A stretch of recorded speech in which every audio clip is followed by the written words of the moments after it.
The band-aid has been ripped. Well, good evening, everybody, and welcome to another session of our Out of the Abyss.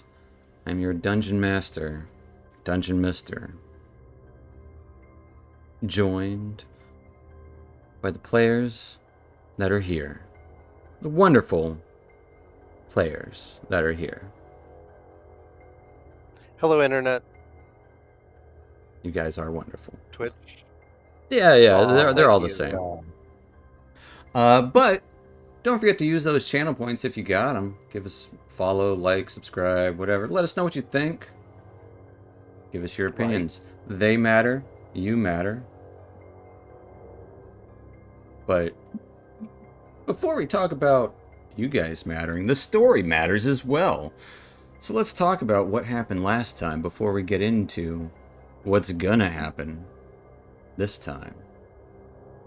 So, last time, as you started to investigate the destruction in the different forges and runic circles within the Great Forge, stumbled upon some sort of demonic ritual, one that seemed to be an attempt to awaken and free the great elemental creature Magra below Gauntlgrim.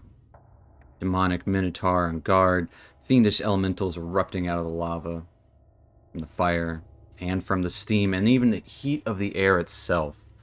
You tried to fend them all off, all the while facing some dwarven cultists devoted to Baphomet and destruction.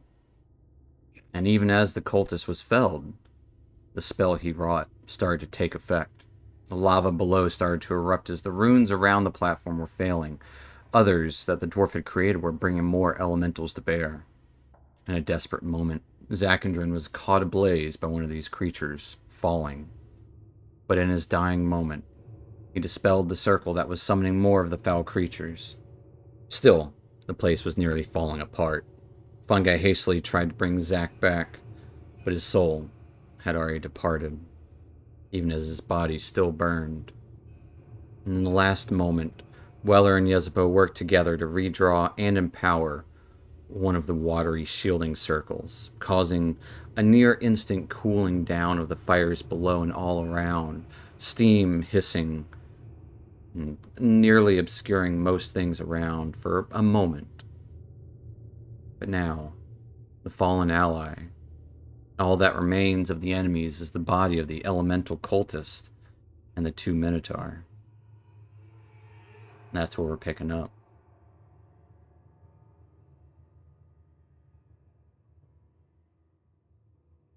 Also, spoiler alert, Fungi's not here today, folks.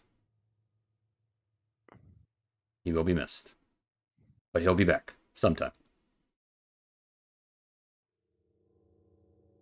So he would just look down to Zack and be like, I don't know what happened. I tried. I used the I think Zack's gone.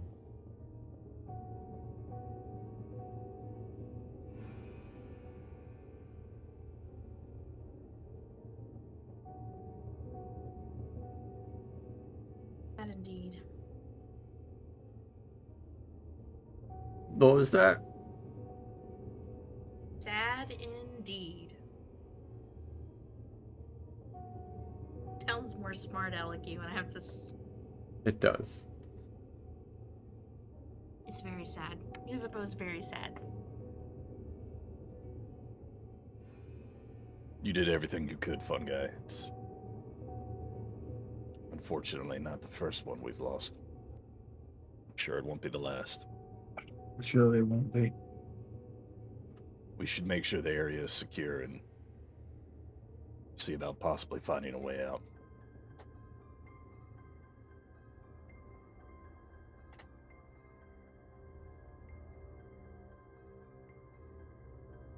Well, I assume we can start doing that. simply return the way we came. And as Dusk says that as he walks up, dragging the body of the dwarf by the helmet. Not exactly gingerly either. The firewall that was there. Yeah, the fire has subsided as now most of the chamber is filled with steam.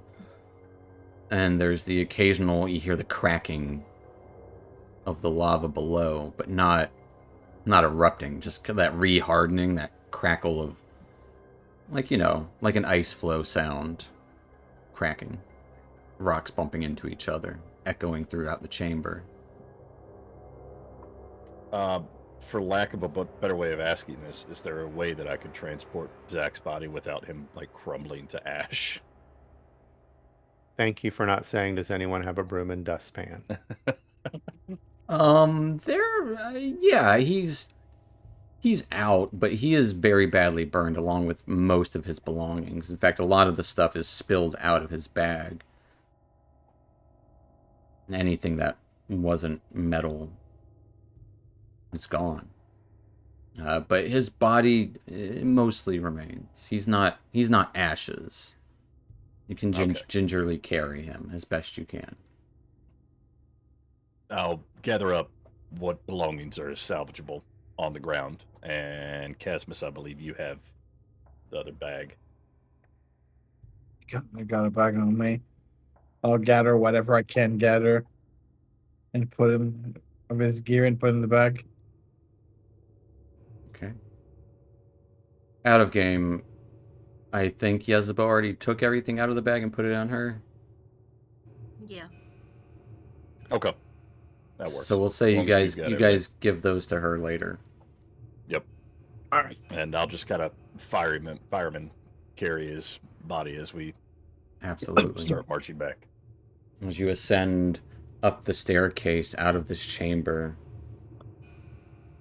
maybe one last look back at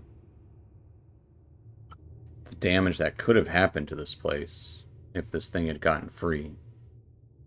Seeing the massive flow of lava below, hardened now.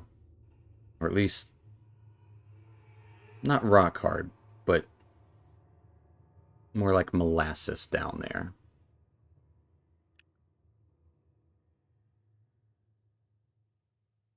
As you ascend the steps, go to the crumbling forge that you had first, that Zach had first seen and brought you to. You'd hear the footsteps of about a dozen dwarves, clanking of armor. As you would see Brunner, and what looks to be a dozen smiths with him.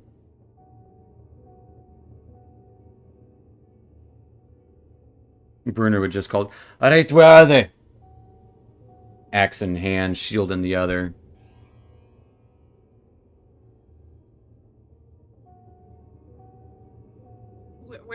Where, who? Are we too late? Is Megra escaping? You're No, a little late. You're late, but we stopped it. Oh.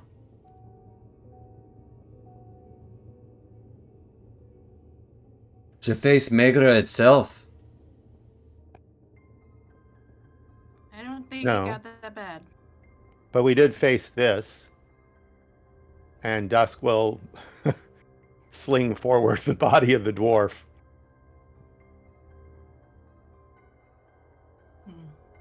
As well as their minions. But your elemental seems contained, at least for now. Zakramir. He didn't have a name tag on. One of the other dwarf kind of grumbles and nods. Shite.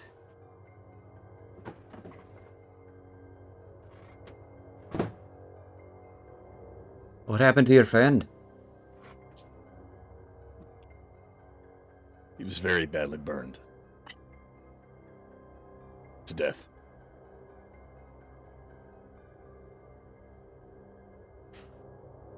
Say, what was happening? Sorry about your friend. I'm not trying to gloss over that. We'll drink to him tonight. There seemed to be a summoning of some sort going on. There were minotaurs and looked like circles, protection spells, maybe containment. I'm not sure. I'm not Aye, a the magic runes. guy. We have Yeah. runes of containment to keep Megra below. And to keep the waters flowing to keep it cool. Yeah, well, that wasn't happening. That had stopped. You got like a big lava pit down there. Hey, that's where Megra dwells beneath. Okay. And I'm assuming usually it's cooled over because of the runes and whatnot. Hey, you're pretty astute for a drow. Yeah, well, we just saw it, and it wasn't cooled over.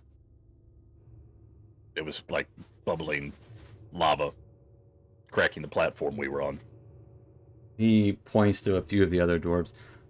Go check on the runes, make sure they're working, and if not, we'll send a couple of runesmiths down.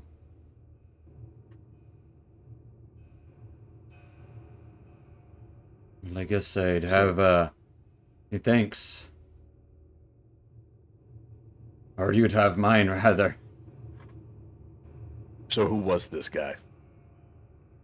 And Weller just kind of kicks the body. Looks like a piece of shite trading.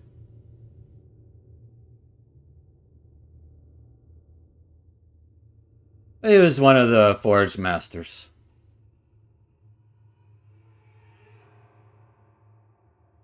Any idea why he would have turned and would have wanted to summon this elemental? No. That sounds like a mad idea. Not the first time we ran into somebody pretty mad. Don't see much Minotaur down up here.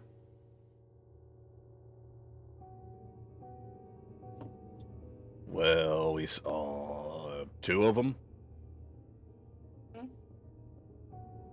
And a bunch of little smoky guys. Elementals are pretty prone whenever Megra decides to try to escape, but nothing we can't handle 1 or 2 here or there every month or so. But the containment usually works. If someone were to try and bust open, Gontagrim be gone again. These aren't the first runes we've come across that have been messed with. Mm-hmm. Do you think he was acting alone? I better fucking hope so.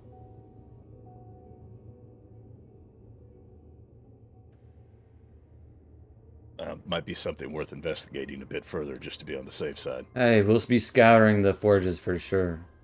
You all look like shite. Well, you could do it. Shite. Do with the nail and maybe tell me all about it.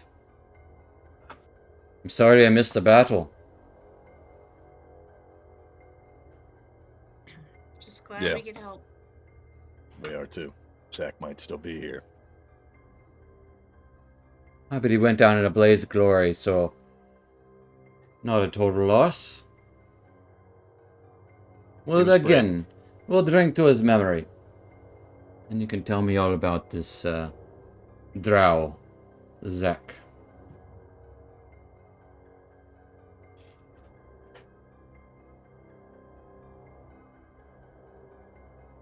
And he will indeed lead you on back, as several of the other forge smiths would start scouring the area around for any signs of tampering, tracks, and going about their job. Plus.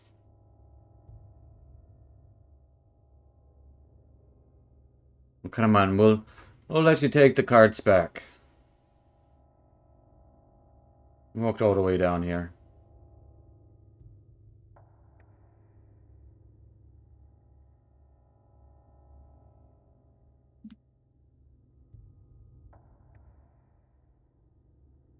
All right, let's go.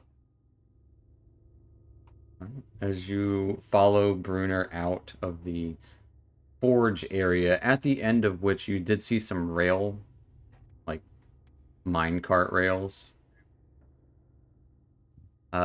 He would have already set up a couple of minecarts ready to go here. And it's oddly enough, you can see some runes on the tracks. Some sort of incantation to help propel them. And he'll climb into the front one very unceremoniously. Like, what happened whenever you're ready? Lay the lad down gently in the back. I will do so.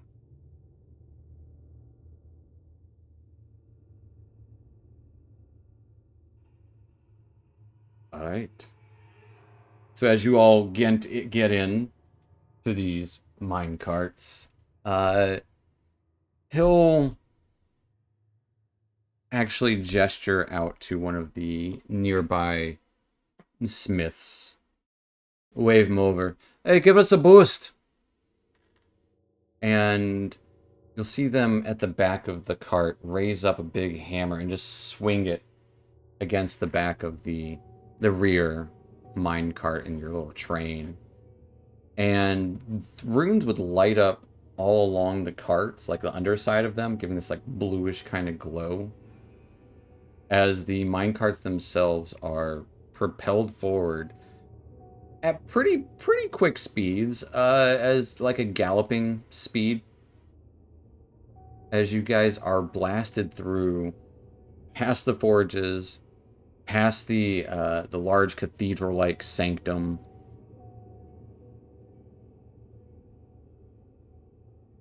the Iron Tabernacle, the ruins there, as you can see little remnants of light within there, but eventually it takes you maybe 20 minutes to arrive back at the Vault of Kings. As magically the carts would slow down as they start to arrive along the actual parts of the city. Well, small town. The settlement.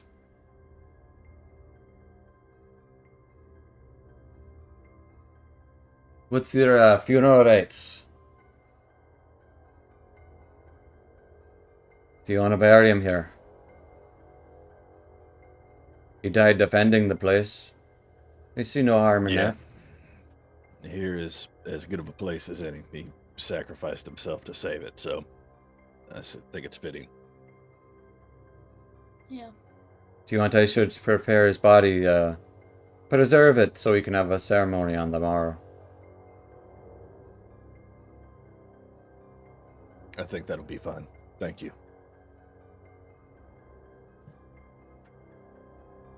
Right.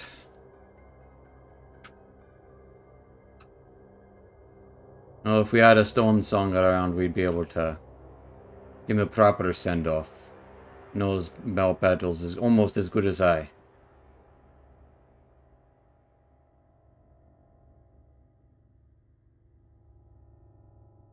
Well, anything we can do to honor his sacrifice, I'm sure will be appreciated.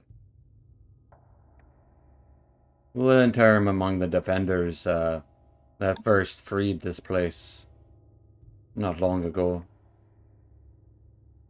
But if you want to keep the body with you, that's your call. Or I can bring with me and have him prepared for tomorrow. I do not know your customs.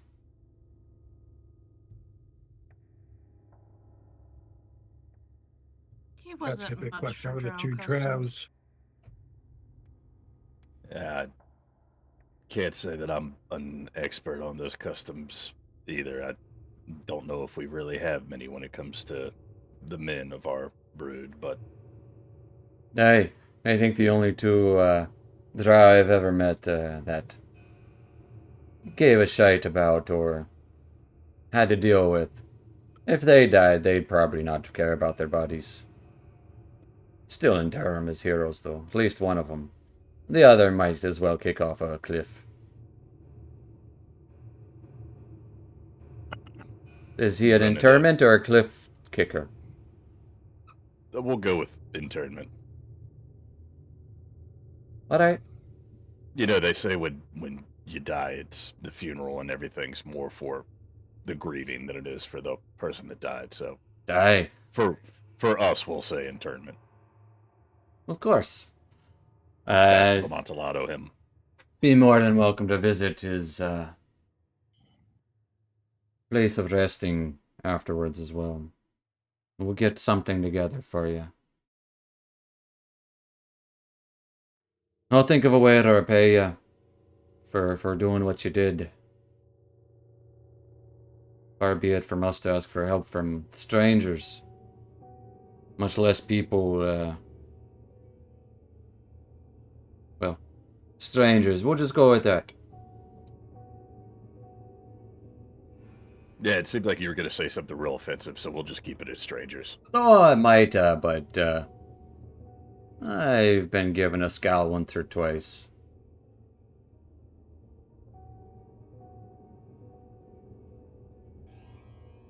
You said you've come across drow before? You've dealt with drow before? I've killed about at least 70 or 80, if not 200. That seems like a large discrepancy, but Oh, the number keeps growing. well, I would hopefully not we won't- claim this one as my kill, though. Yeah, hopefully we won't add any more to it. Oh no, there's still plenty of drow I'd like to kill. That's fair. As I said, there is about one that I would consider.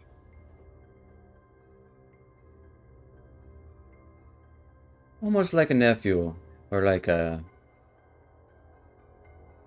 I dare not say son, but I think he looks up to me. Yeah, that was kind of more the one that I was inquiring about, not the maybe 200 that you killed. The like one that you remember fondly. Oh, I don't know about fondly. He killed just as many drow as I have. Almost. I definitely got him beat. He might have killed more orcs than me, though. I think he slew about 1,000 of them. Anything of note other than his kill streak?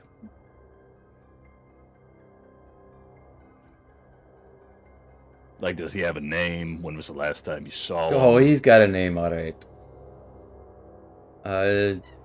Probably one that they curse back in your home. He must have been exceptionally short for a drow. Oh, I think he was about, a good few inches taller than me. He must have bent his neck strangely to look up to you. Oh, this one's a bit sharper than you would think. By the looks of you. Yeah, he's being a smartass. Yeah, you Hey, should see and his I claws, they're appreciate pretty it. Sharp. Better to be a smartass than a dumbass. I agree You with got a that point one. there. No, his name's Dristor, and I don't know where he is right now. He'd be helpful in a pinch like this.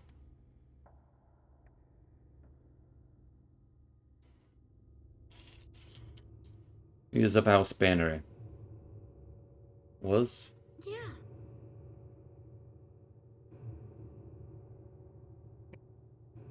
Right. Must be off with Catch somewhere. But I'll let you go for the evening. You've more than helped Gontagrim for an age. If there's any help I can be, just ask it.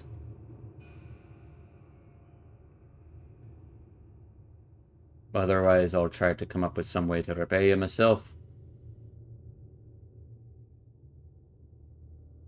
But I'll let you sleep on it.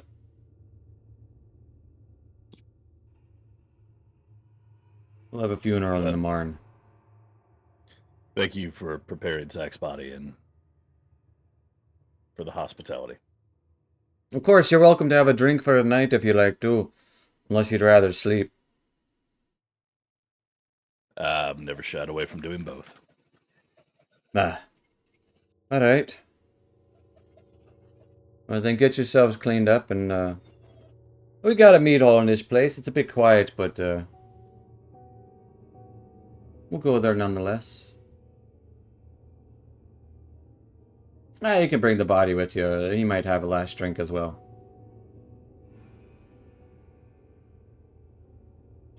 We're gonna weekend at Bernie's. Just prop him up at the bar. Okay. They're like an Irish funeral kind of thing. Yeah. It's like the country song. What was it, Joe Diffie? Prop me up beside a jukebox when I die. That's Yeah. what we'll do to Zach. It kind of makes sense because it's like, isn't Mask very much like Catholic, like in the like rites and stuff? I don't know. That makes sense. He's very like secretive and just like, aha, can't see me. Aha, steal some shit. But yeah, Bruner will take you to a very dingy mead hall that has like one torch burning within. There would be a few casks that are unbroken in here, a few tables laid out. This place has not been cleaned up yet. But you do see a couple of other dwarves hanging out here, as they would stand at attention as Bruner entered. Well, guess one drink and then we can get some rest. What do you mean one drink? We gotta drink at least a whole barrel. You got a dead friend. I think drinking to his memory should be more than just one. But of course I will not shy away from your customs. You do what you want. I'll be having a few for me. As long as we're not drinking Dark Lake Stout, I'll join you. No, I wouldn't touch the stuff. Those What you mean? feckin' It wasn't dwergar. Not bad. No, you want a real pint. Casmus, it gives me indigestion and nightmares. Oh, no, I bet it'll make you remember. shit your brains out. One doesn't drink Dark Lake Stout. One eats it. Oh yeah, yeah. It was pretty thick. Yeah, we ain't got I'll none of admit to those that. jello shots up here. A little bit of molasses will get you a long way in a pint, but you gotta have the bitters. Good hops. From up on the mountains, they Whoa. ain't got that shite down there. They got mushrooms. Yeah. I did miss a good ale down there. Hey, then have a few. Yeah, And he's whatever you're already like in slinging, the middle of set like us up pouring a for few some. and just like setting them on the table. You can see a couple of the other dwarves are just like, hey, beer's being poured. I'm coming over too. So the two dwarves that were in here just drinking by themselves come and join. Those are my kind of people. Yeah. Hey, Bruner, what's the special occasion? Ah, we got a dead drow. Hi, that's a reason to celebrate. No, lads, Megra was stirring away. Don't be spreading this, though. But I supposing that the drow gave his life. He did? The other two He did. dwarves just kind of look confused. Right, so we're supposed to drink to that? I'm unsure. Drink to him saving your life, because if it wasn't for him, there might have been a big explosion downstairs. And Hey, if Megra got loose, there'd be more than an explosion. And I'd be like, all right, drink to that. Just get a little bit. I'm not going to shy away from the drink. And Bruno would quickly fill up their mugs as well. Hey, well, didn't know him. He was a drow. He gave his life. I think he had red or orange eyes. Looks over at the body. I think he had a red or orange ending.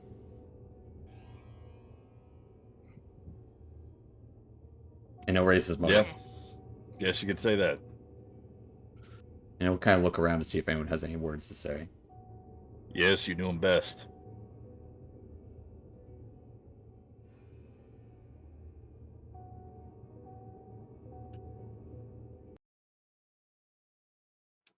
Yes, it's just so flooded with emotions.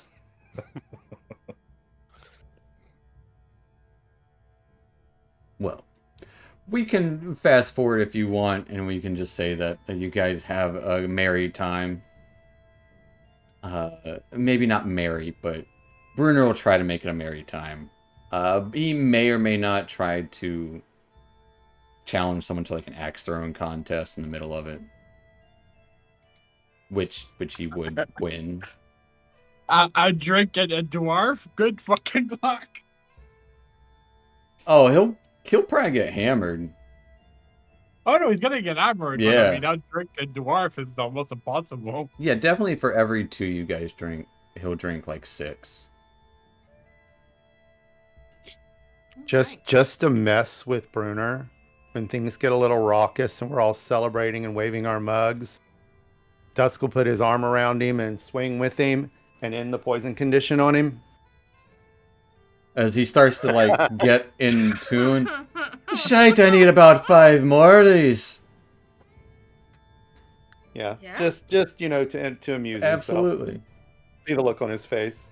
He's very surprised. And in fact, I would say probably a few other dwarves would be passing by and just like some guards that were like on patrol will probably just stop by to have a drink because they hear people drinking. But yeah. As the night goes on, you guys have maybe not a merry time, a time of telling of what little some of you knew of Zach, or what Yezebo would want to share of Zach. Drunken stories, at least. And Bruner might give a little bit away about Yezebo's father as well. Calling him a real piece of shite. Sounds about right. And that Jarlaxle owes him a small fortune. Also sounds about right. And this is just going to add on to the debt. But, well, maybe part of it's paid. I don't know. He's unsure about that. But you guys will go to your beds eventually in the late hours. It's hard to tell time in this dark underground city. But rest is had. And we'll kind of fast forward to in the morning, as there would be a line. Does anyone speak or read Dwarvish? Out without No. doing your ritual, no. Well, it'd be a lot of dwarven words.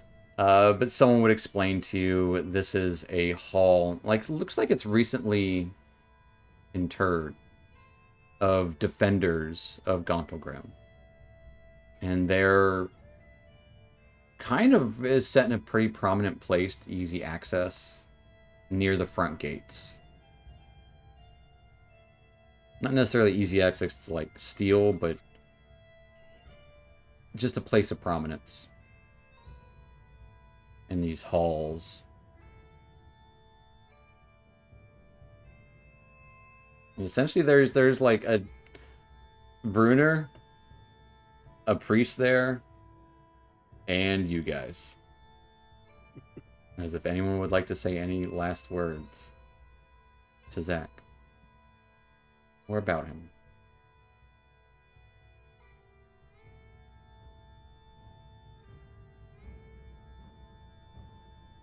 Well,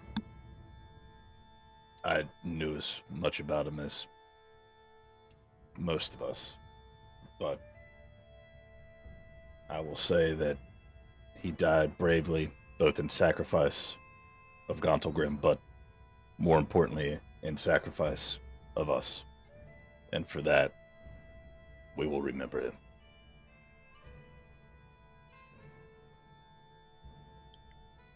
And I hope it is not lost on our potential allies what the meaning of a drow falling in the defense of Gauntlgrim signifies.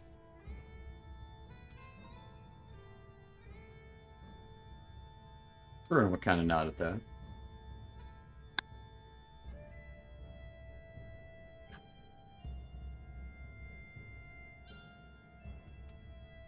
About Mrs. Flying Boots. It was always cool when he did that. I would never tell him that, but oh, it's like I can almost hear him laugh. You can still see the charred remains of his boots, as they are charred, and yeah. You guys remember that one time when we tried to sneakily steal those things from the Neverlight Grove, and he like flew really high and fell and got caught. himself caught. Yeah. Yeah, and there was that whole thing. He wasn't the smartest Ah, at times. we could look back and laugh now.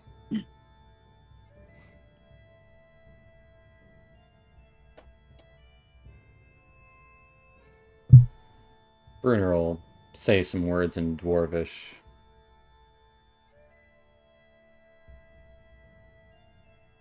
And then look. Did he have any faith? Yes. Right? She'll hunt for a holy symbol. Did he have a holy symbol? Mm-hmm. Was it made of something non-metal? It was made of metal. All right. So He had you an would, amulet. He always kissed it. you would see an amulet on his body. Alright. Charred, but still there. A little kind of mask.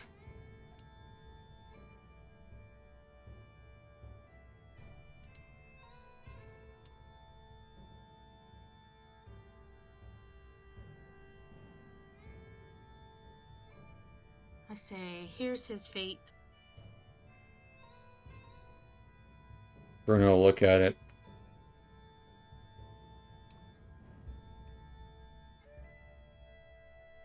Look a little confused. Say something in Dwarvish to the priest who's there. Priest's eyes go wide. And you would hear an argument in Dwarvish between the two for a moment as they kind of bicker at each other. And eventually Bruno back. Alright, sorry about that. It would seem there was some dispute over whether or not we can inter a worshipper of the Even God. I assured it's okay, he's dead. He still gave his life. It's a bit weird. You don't have to advertise it. It's fine. What, he's some sort of hidden thief? No?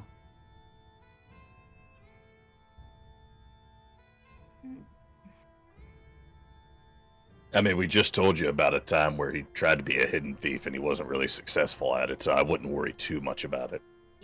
Yeah. Alright, so just lip service then. Okay. Sure, he's not allowed to defend himself. We'll go with that.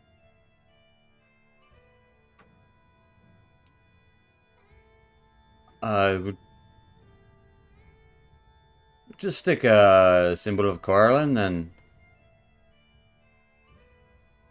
we'll get it all carved up.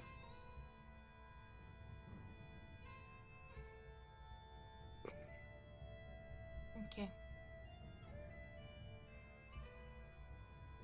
And any last words to Zach before he is interred?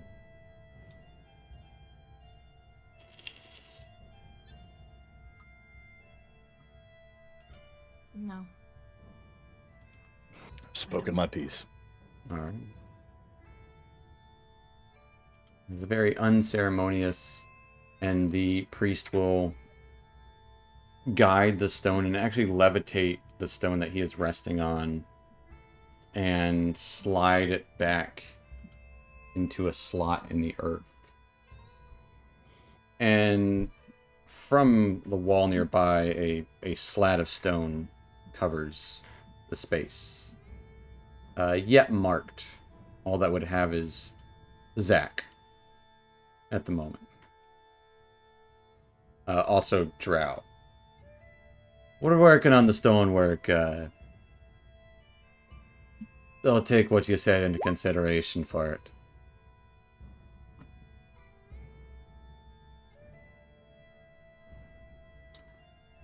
I'm sorry, I couldn't resist. No? Perfect.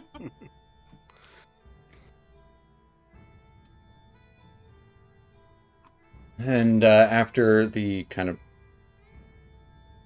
I guess you could call it a funeral service, the internment, Bruner would step outside with you. As you see, he's got an ale in hand. And he's already drinking it. Right, so I've been giving this some thought. We got some time till the different representatives arrive. Gonna be throwing a feast and a little bit of a gala. You know, try and liquor them up before we talk business. Of course, some business will happen. But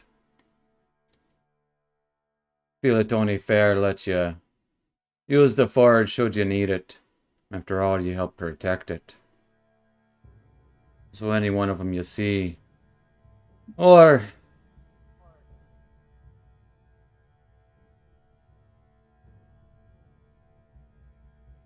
I do have a small stockpile of mithril. I'd be willing to share with you. It recently came into our hands.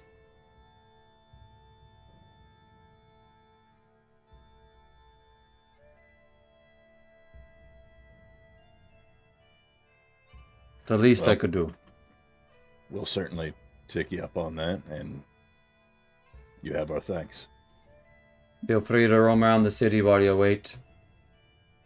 Prepare some speeches or whatever you want to say to these folk.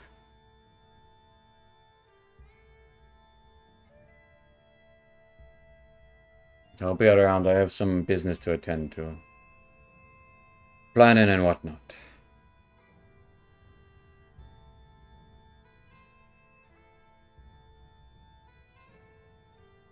And he lifts up his mug and just kind of tosses it. It's empty at this point. Right. Just gives you a nod and marches off. As you guys do have a month until different delegates from these other factions arrive. What are you doing? He will give you a chunk of mithril worth 600 gold.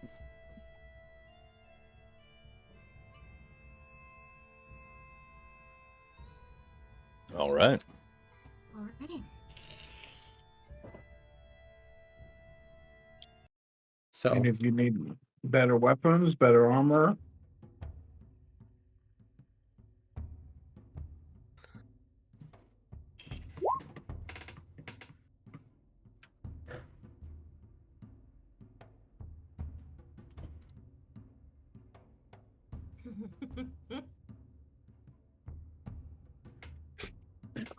so Dusk is turning into a very attractive witch. Okay, got that. Okay. he's not a cat person, he's a rabbit person.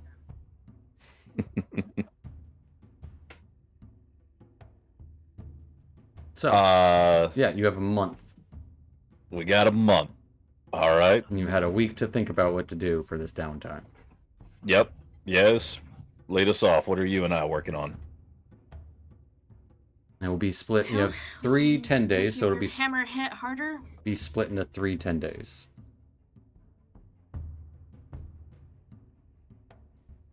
And would you say yes? I'm sorry. That's okay. We can make your hammer hit harder. We can, Yeah. or we can build something else.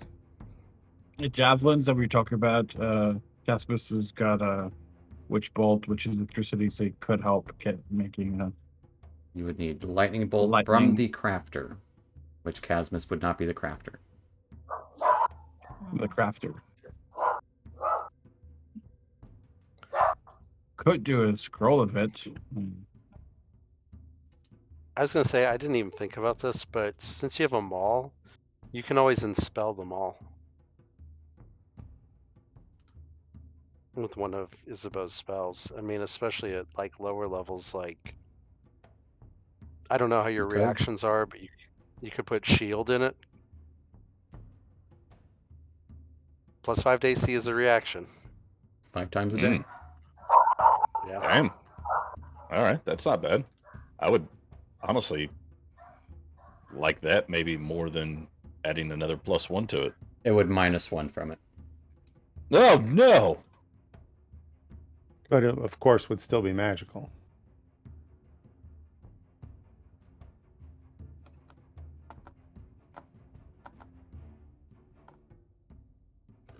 Don't play the math game in your brain too much over it, though. You'll drive yourself insane. I know.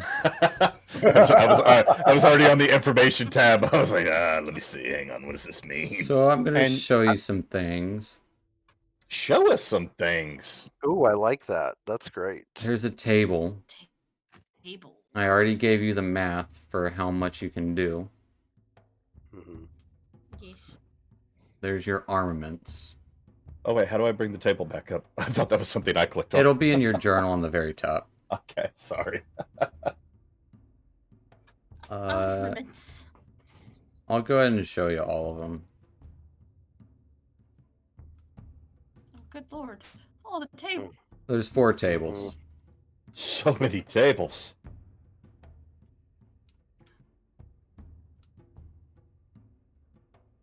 The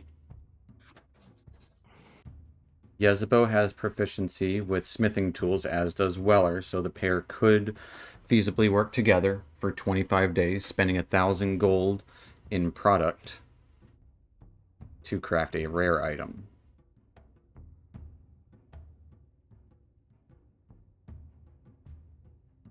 Wait, is that like a flame tongue? You can do a flame tongue maul. You have fire spells, right? I have fire spells. You could do a flame tongue. I don't know how useful. I it think is flame against tongue has demons. to be on a... You can have a flame tongue maul. Can it be a... Yeah, I looked up maul just to see what it could do. Any So it's melee like- Any weapon. melee weapon. Yeah. Mhm. So there's one if you just want more damage. Yeah, it's more fire damage. That's the only drawback is it is fire. Oh, and we're going to be dealing with demons. Right. I mean, you can always do a vicious weapon too. I think you need Vicious like is some just straight up damage. Yeah, this is straight up damage. I would say if you wanted to do a vicious weapon, I think vicious is also only uncommon.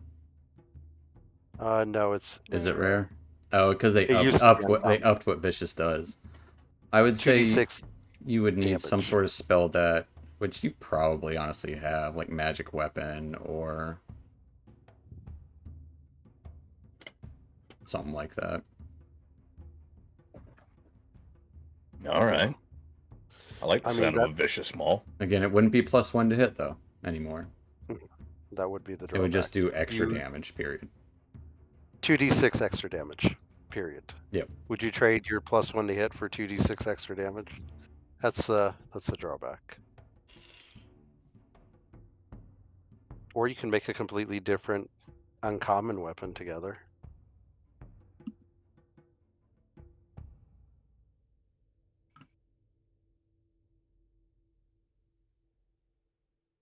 The only problem with the vicious weapon is it's constantly making sarcastic comments about what you're wearing.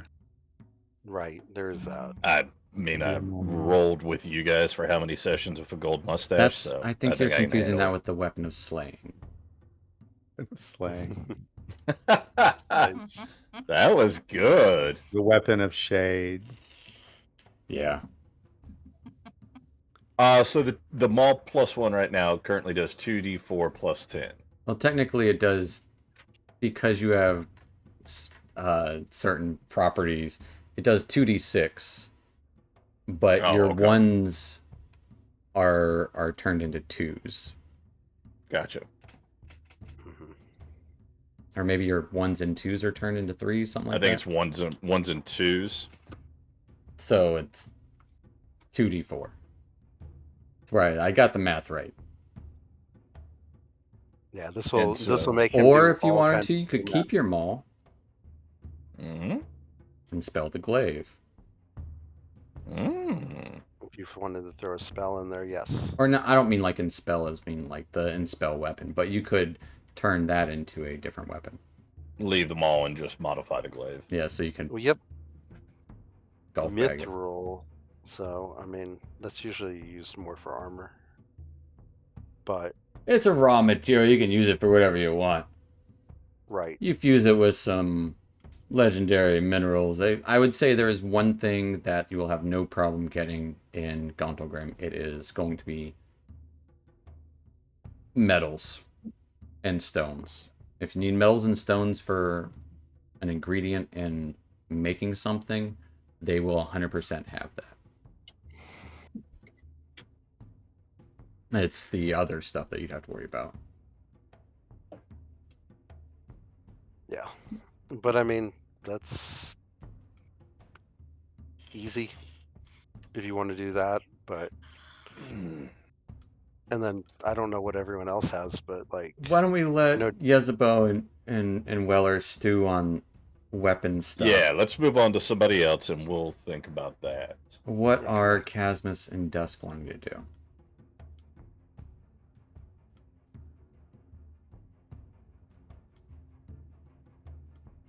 All right. Well, this will actually be Dusk and Fun Guy. Right. We've already discussed what we want to do. Let's go with the first thing we want to do is create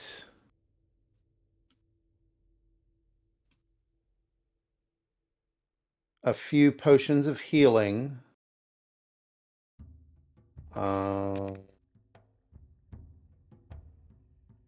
I'd say start with our goal of making 3 common potions of healing. So that'd be what? Like, that'd be 5 days? What else you got? I want to do my best to try and split it up into Gotcha. a 10-day, Um, if we can.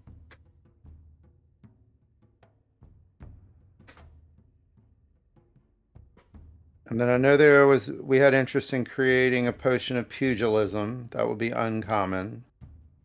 ooh, that's a fun one. So that's So now we're halfway in. That would be 5 days plus 10 days. Gotta go look at my own notes. I remember you sent me something slightly different about potions, but not really that different. Oh yeah, the Popeye potion. Yeah. Right. Um, And so, potion. A common potion would take 2.5 days and 25 gold each.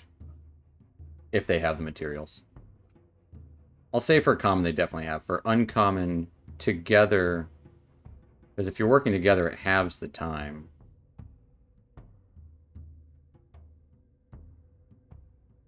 so that would be another 5 days. That would be almost your 10-day right there. Yeah. So If three we have the three ingredients. potions of healing and a potion of pugilism. Because we don't need any antidotes. We have multiple ways to deal with that.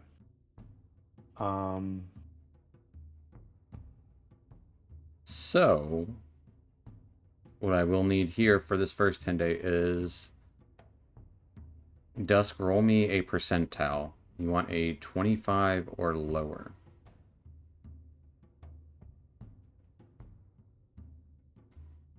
Dwarves need to learn how to eat their vegetables and have some spinach. Have you ever seen dwarves? I don't like green things. Yep, no. The 73. They do not have the materials for the potion of pugilism. So as you go shopping, do you want to go foraging for the week instead? Looking for some spinach out in the field, out in the like wilds outside of the city. And then saving this for later. I would say they'd have stuff for potions of healing. That's easy enough to do. Yeah, sure. Okay. We'll do that. So you and Fungi go out into the with wilds, trying to find some spinach. So give me a survival check. At advantage. I'm pretty sure Fungi's. Yeah, he's definitely proficient in survival.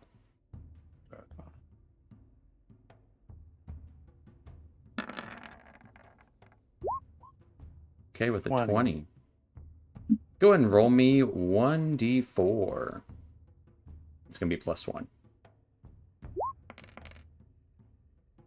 4.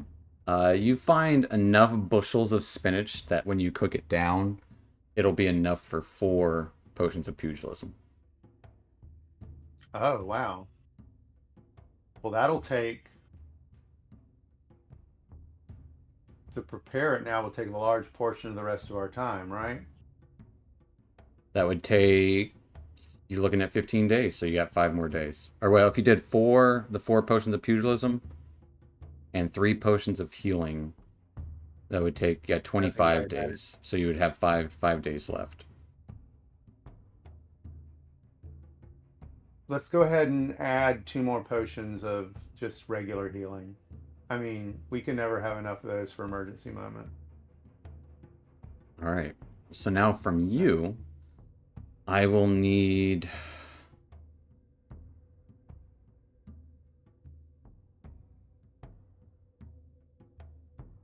That would be 3, 4, 5. Gonna say Arcana, but I'm gonna give you advantage on it to try and get the potions of pugilism to work. Okay. I know it's not your strong suit, but you have advantage.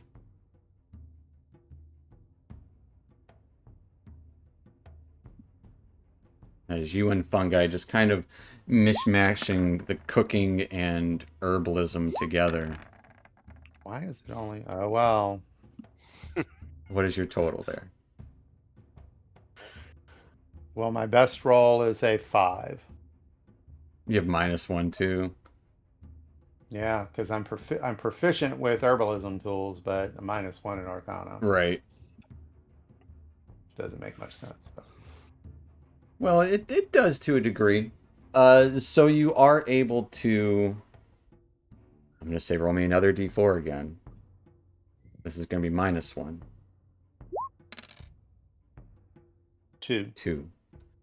So 2 of the potions you accidentally like overcook and overstew, as it just stinks something awful. And actually, as it's cooking, it will explode the alchemist or like the herbalism kit stuff that you're brewing it on. So you will have to pay a 25 gold fee to replace the broken equipment. Okay. And you get 2 potions of pugilism. Okay. Potion of healing, I'm not And going to make you roll for. And I need to deduct the cost for the regular potions. For the potions of healing, which will be 25 gold each, and then 25 gold essentially to get the 2 potions made. Easy breezy. That's Dusk's downtime. As Dusk and Fungi, as they are trying to get these potions to work, and they would smell like spinach for days. Like, the entire time. It is stuck in Dusk's fur. Like, there would probably be... Oh, and he'll be rubbing on everyone like a cat, too. Yeah. Green patches stuck under there that you'll find weeks later. Somehow it gets in your teeth, even though you don't think you were eating it. But I guess maybe you were, because you had to taste test it. Casmus, what do you want to do for these 3 10 days or 1 month? Oh. As first I'm thinking about making 4 level 1 scrolls. 4 level 1 scrolls. Well, I've got because I've got Witch Bolt and X that could be useful, and I'd be able to use them more often. So 2 Witch Bolt, 2 X, that would be $100. And I've got the ruby in the bag that I could sell. I could make two more scrolls, but I'm trying to figure out which one.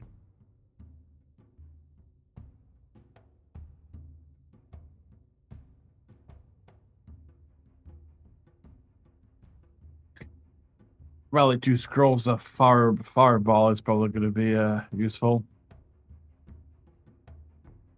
So the fireball will take 5 days, and the other 5 will take 5 days. So that's 1 10-day, and it will take you 150 plus 125, 275 gold.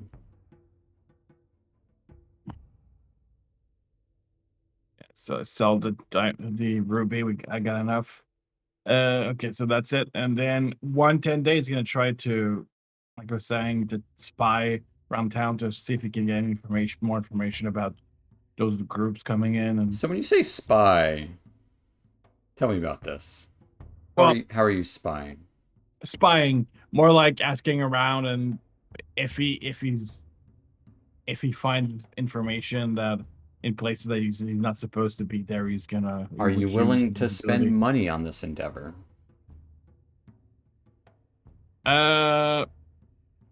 No, he would try to not spend any money. Okay. So the first 10-day, give me a persuasion at disadvantage, and the DC is going to be high. Persuasion. Trying to get the scuttlebutt about the incoming delegates from these different factions. Nope. With an 8. People are hesitant to talk to you. And in this 10-day, maybe they're too busy, or is something about you is rubbing them wrong, and they can't put their finger on it or something. It's not like you're doing anything wrong necessarily. Maybe you're being too direct about it, or you're not being inviting enough for them. Not being a dwarf enough for the dwarves in Gauntlgrim.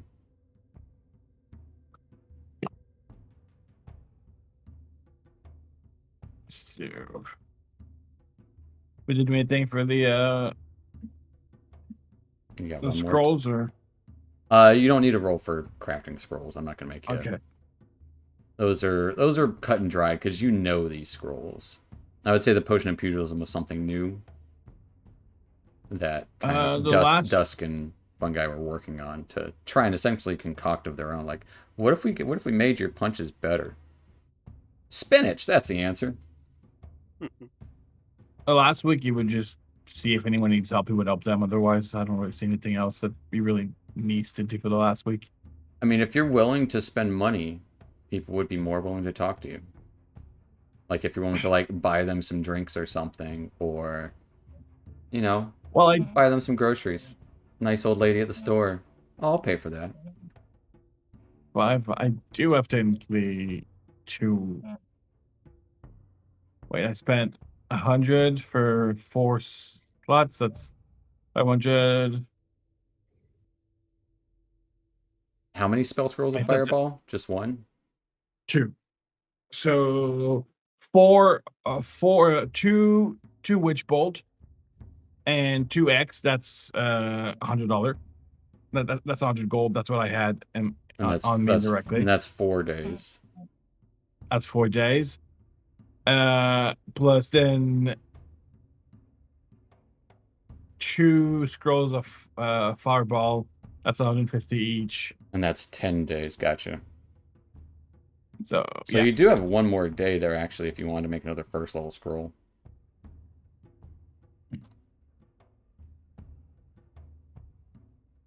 That will immediately meet this 275. So yeah, we can make another. Yeah, I'm gonna make another Witch Bolt. So okay, so I'm just leaving it at this 275. I guess I'll try to buy information with the last. How much money are you willing to spend? I mean, let's say about 75 gold. It shouldn't. All right, 75 gold. That's not nothing. Yeah, give me a persuasion check. No disadvantage.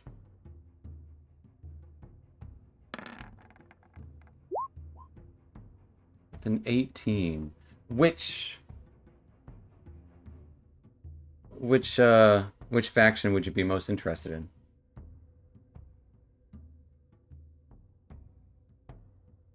Most it is Zentime, if anyone knows anything about them.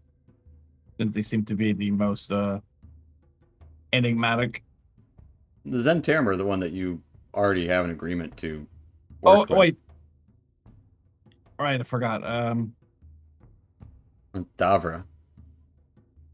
Yeah, I I mean, forgot about Davra. if you want to get information on No, them, no, you I can. forgot about Davra. No, the oh the wait, there was the Lord's Alliance. There was the Lord's Alliance. There's the Emerald Enclave. There's the Order of the Gauntlet and the Harpers. You have my information on the Harpers. Okay. Yeah, you would some like store clerk that's just kind of having a beer outside. You might buy some useless stuff from them and kind of get to talking. They would tell you that they're betting that Lord Roaringhorn is probably going to come from the Harpers. They heard the name. Supposedly he's a wizard. And he's from Waterdeep. Although he doesn't... He likes the finer things in life. However, his ideals seem to be about freedom, opportunity, and civilization on its own. They would tell you that they've heard that he is very proud, very self-assured, often fickle, and loves to spend money because he comes from a noble family. Basically boasting about They would his also tell wealth. you that he is an avid dragon chess player. All right. Avid.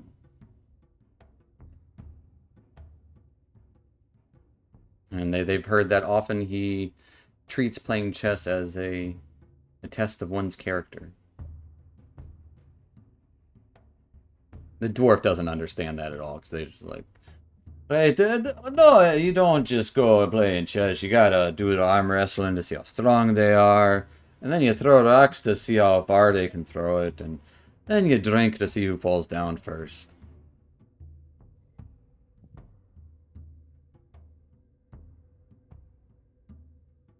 But that is what you learn.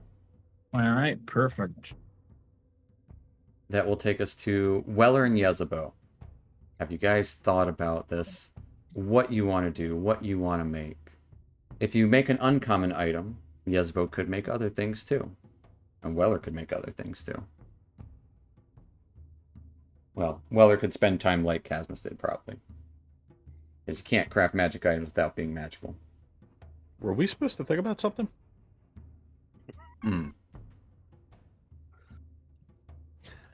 Yeah, I think we decided we're going to go with the vicious weapon on the mall. Okay. Yes. Do you know how you are splitting up the monies? She's paying for everything, and I'm Yes. keeping what I have. I have no money. You have It, 600 in Mithril. you have 600 in Mithril. I believe you have 200 in Mithril from elsewhere. Right. You have 400 in Mithril Wow. elsewhere? So you have the materials for it. Yeah. Absolutely. I have two trade bars that are 100 gold piece each. I could put in. Not necessary. Unless Weller has the 400 gold in Mithril previously. So 4 plus 6 is 1,000. This will be a concerted. Do you what? Crafter's discount on that? Well, since you didn't actually have to buy anything, no. Oh. So Okay. for this, if you had to buy more things, yes.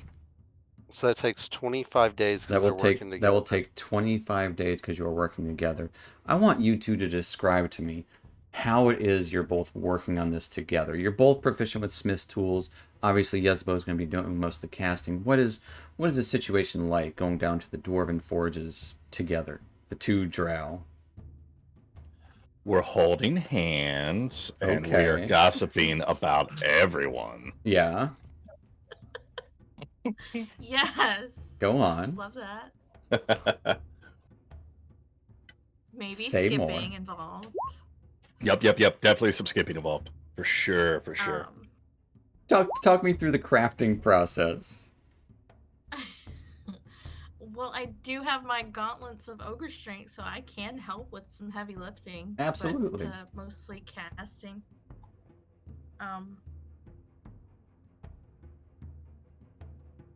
I don't know. Do you want like some cool runes in your mall?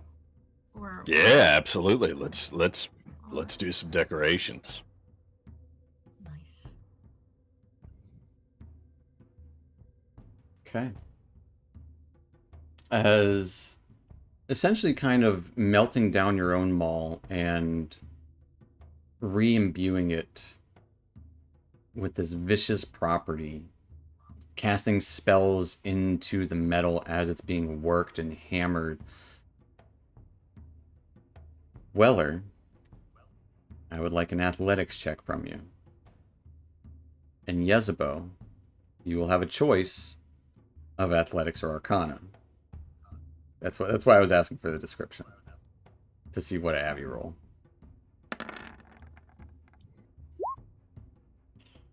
You don't have advantage, but you will take the 21. As you're trying to I guess. I'm assuming we've rested because I have exhaustion on my. You have rested. 125%. We're on a month-long bender. Month-long No bender. sleep. That's We gotta get this mall You're in built. Dwarven Town.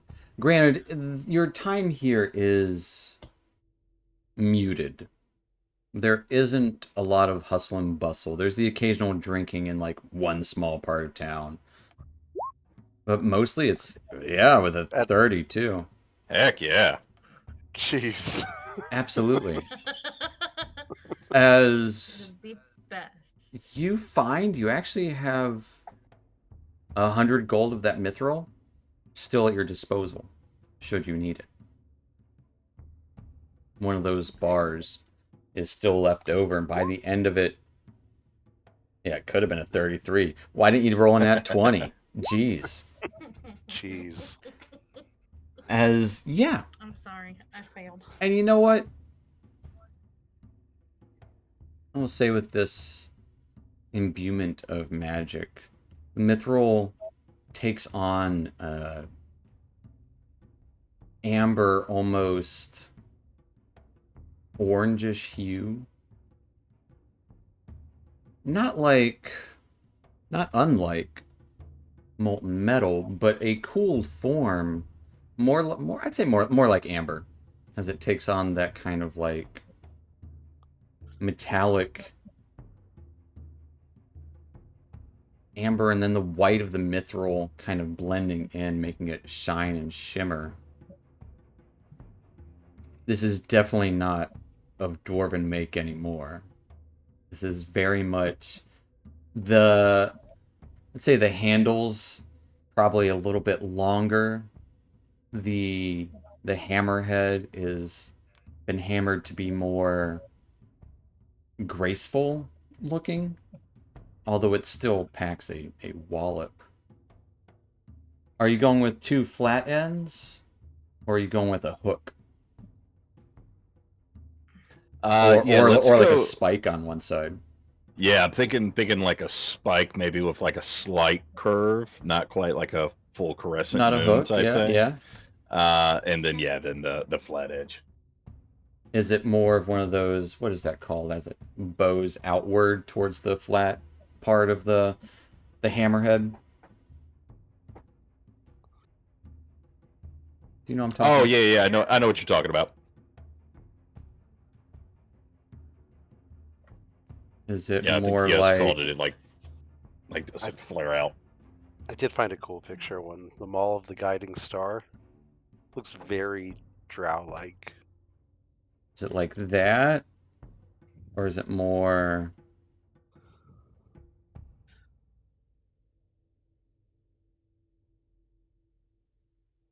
Can I just post this in here? No. The first one. Hold on. Yeah, I like the curvature of that one. I mean, nothing's perfect. Well, Yeah, yeah. just trying to get my head canon on. Maybe there's a Something little like- maybe there's a little bend to it to kind of work in your favor. I don't know, that sounds dumb. I guess it would I put one in chat that I think kind of describes what they're looking for. I don't know. You guys tell me. Yeah, that's kind of what Yeah, I I was think thinking. that's pretty close. Shout out to Griffin Saddleback for making cool items. Right. But yeah. You guys spend your time. You do have 5 more days if Weller and Yezba want to do anything else with the rest of this week. Well, I just before we get too far, we absolutely share an epic high five, like end of montage moment, freeze frame. That's what actually powers the end of the Yeah. spell as that high Yes, five. Power of friendship. You would see Exactly. a mark of Power a of friendship. handprint on each side of the hammerhead. Yes. And as they finish, Dusk slides under their noses 2 plates of burnt spinach and scampers away. Oh God, As- is that what that smell is? Well, Yeah. this was making scrolls or whatever, copying spells, right? No. How many days did that? You got that took 5 you days. It was 5 It days would worth. take me 3 days to scribe 4 spells into my spellbook. So then you would have 3 days left or 2 days left. 2 days Ooh, left. 2 days left, and 100 gold pieces worth of mithril. Unless Weller wants to do something with 5 days. No, Weller's happy. I bet he is. As happy as Weller's ever been. Could make a common magic item Oh, in 5 days. Uh, Like a silver something. Well, with a little bit to spare, maybe spend the last couple of days with some respite, knowing you did a job well done.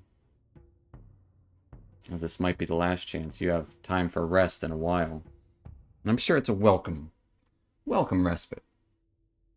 And in these last couple of days, the town would slightly be abuzz as caravans would arrive from distant lands. Some coming from Waterdeep. You hear one's coming from the Silvery Marches. Another coming from Luskin.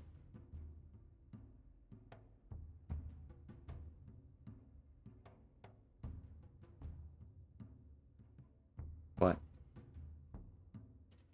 as you prepare, you all are sent for attendance about an hour and a half before the dinner is to take place. Is there anything you guys are doing to prepare for this event?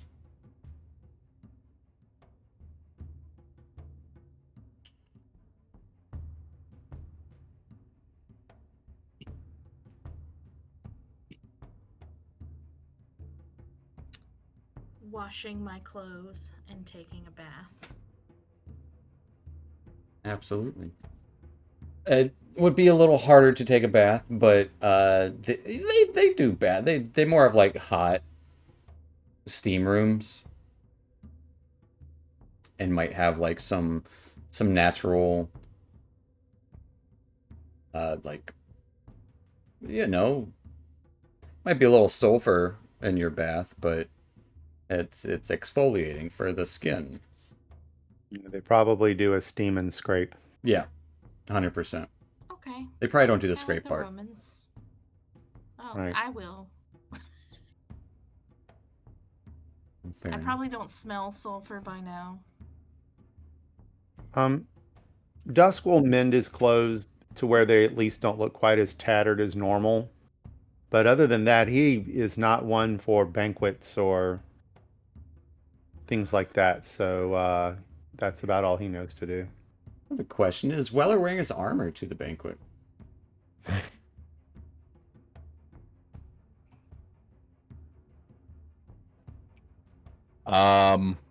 Yeah. Yeah, Weller doesn't. He's not much of a diplomat. He doesn't know much of anything other than fighting, so he would definitely feel naked and unprepared without his armor. I could prestidigitation and clean it a little. Polish it up. Yeah, I'll spend some time polishing it and polish the mustache a little bit. Weller, your armor.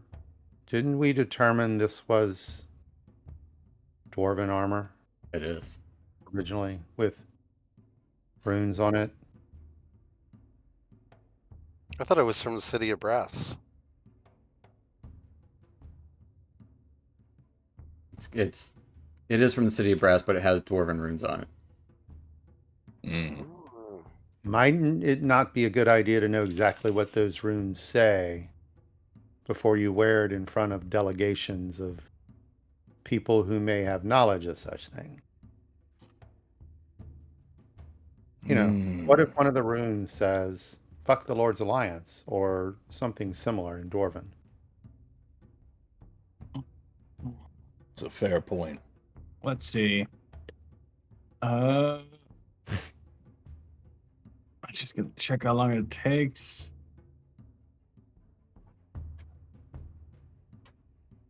Well, I'm sure one of our new Dwarven friends would be willing to help.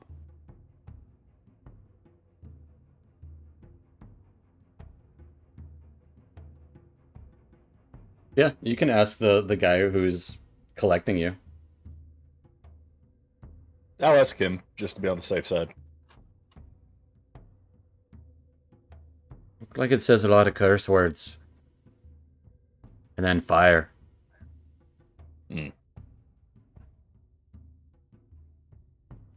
So, what do you think? Overdressed, underdressed? I Should think it wear looks to the great. Delegation. It's shiny. Yeah. That'll make a very good first impression. You don't see many drow wearing armor like that, so you might as well. I mean, most drow are kind of looks to you as a little bit wearing black all the time or the spider stuff. Right. So this is more of like a tribute. Right, and the mustache definitely helps. Not gonna lie, great dye job. Yeah. Well, It almost looks natural. It is. I wish it was dyed. But It is it's his not. natural mustache. All right, Yeah. sure. You don't have to lie to me. That's fine. But it's natural. Sure. You kind of. I mean, you can touch it if you want to at this point. I didn't want to touch a drow's mustache. That's it. I'm just here to collect you. Just get your shit together. You got to go to the hall. Bruno wants you. All right. And lead the way. Mhm. And he will lead you up to a hall. To the hall where you had first met Bruner. Only this time, those tables that had food are now scattered about and organized in a way where there's one long table at the throne with 6 chairs next to the throne. And then there would be 5 other tables kind of mixed throughout, almost like making a hexagonal kind of meeting. But there would be a spread of a dwarven feast here. There'd be a lot of meat. Be boar. There'd be chickens. Those little baby Cornish hens. Be duck. There'd probably be some broth. Plenty of steak. Maybe some potatoes and carrots for the vegetable portion. There would be a little bit of greenery, but it's set off to the side where it's like not a lot of care was put into it or like know-how. Where it's like, yeah, that's a salad. It's just like lettuce and like a couple Chopped of lettuce. yeah, and a couple of tomatoes. Oh, they went that far. Wow. They Yeah. are being fancy. They're trying. Oh, They're trying really hard. okay. But mostly meat and potatoes and carrots and root vegetables would definitely be had, and mushrooms and stuff like that. But like they try to do like a vegetarian dish for whoever might need it. It's not great. But inside, you would see Bruner, not quite sitting on his throne, kind of leaning up against it, furrowed brow, and he would be talking to another dwarf. If Michael, you would like to describe this other dwarf. I assume my helm's off in my hand. You see a dwarf in full plate. Just everything's immaculate on him. Great big, like, salt and pepper beard. But even like his hair, like it looks like he just came from battle, but even his hair is like in perfect place. Like absolutely just the most handsome dwarf you've ever seen.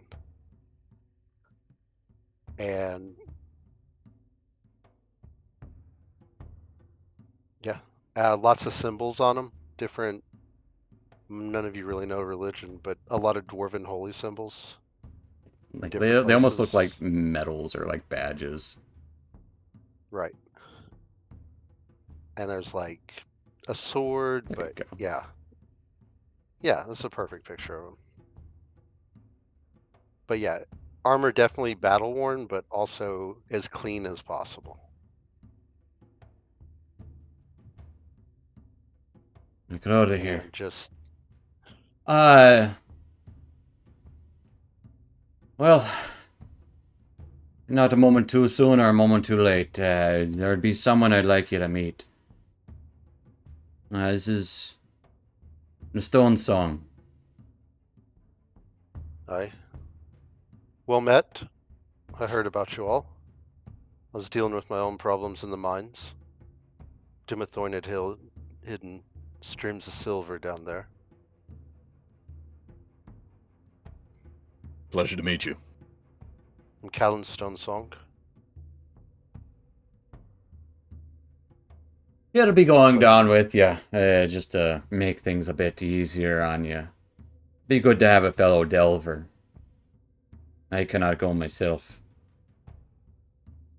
Right, you have a kingdom to run. And I kind of nudge him. What a grand place this is. Sure do love Well, sitting on the throne. never for me. I'd much sooner be destroying gnolls or orcs or drow. I remember the Orc Wars. You killed quite a few then. Hey, I did. I still beat you though. That barely counts. One is all that mattered. And the last ran away and gave up. Aye, but who scared him? You did. I give you that. You did rip the chieftain's heads clear off. And they carried it around. What were you Well, that thinking? neck was so thick, you just had to chop it. It just... Where was that gonna be chopped? It was. I agree. And who are you all? He told me a lot about you. You saved a The forge itself kept Mulgrit down there. Fought demons. Yeah, Yeah. something like that. Right. I didn't I would catch your say more names. cultist than actual demon, but yeah. Right. Do you have Weller. names? Weller. Of House Yeah. Bainop. Nice mustache. Thanks. I'm warming up to it. It almost looks metallic even. Would you believe me if I told you it was? I would. It Where'd is you get it? a gift. From? An old, very mischievous friend. Right. Touched, I see. Yeah. Can I make a religion check on his mustache? Absolutely, you can.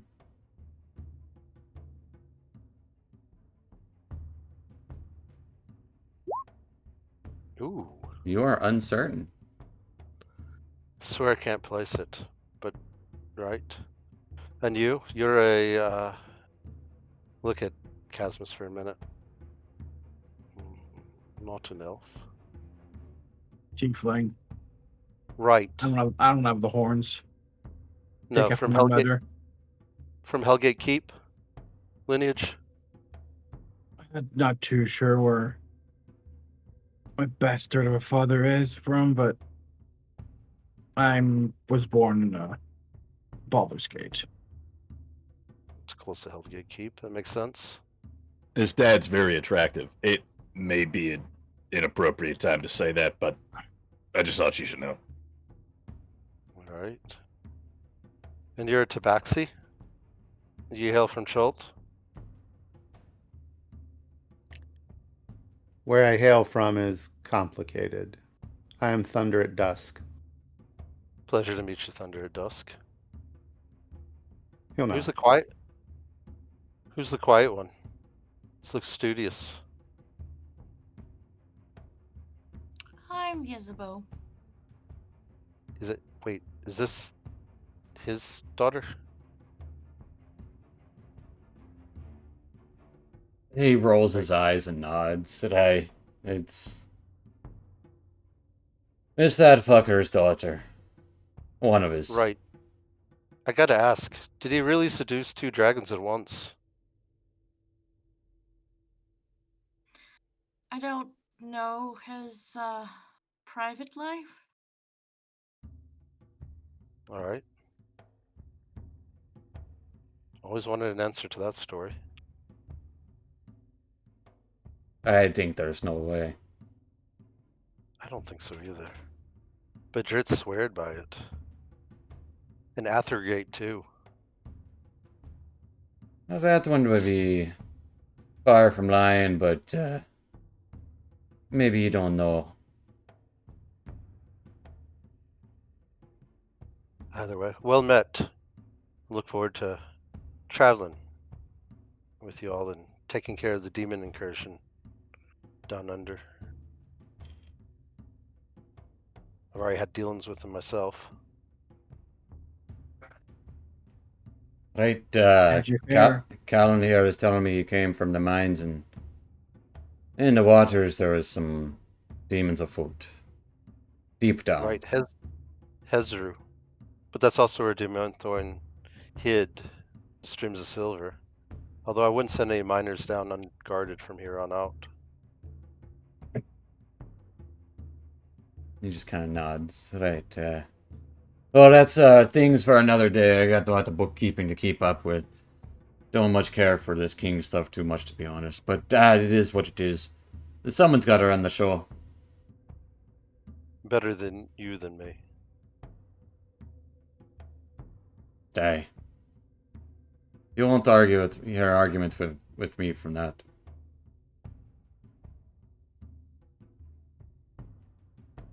Well, you'll all be sitting up here with me to do this whole hubbub of eating some food, saying some speeches, and I've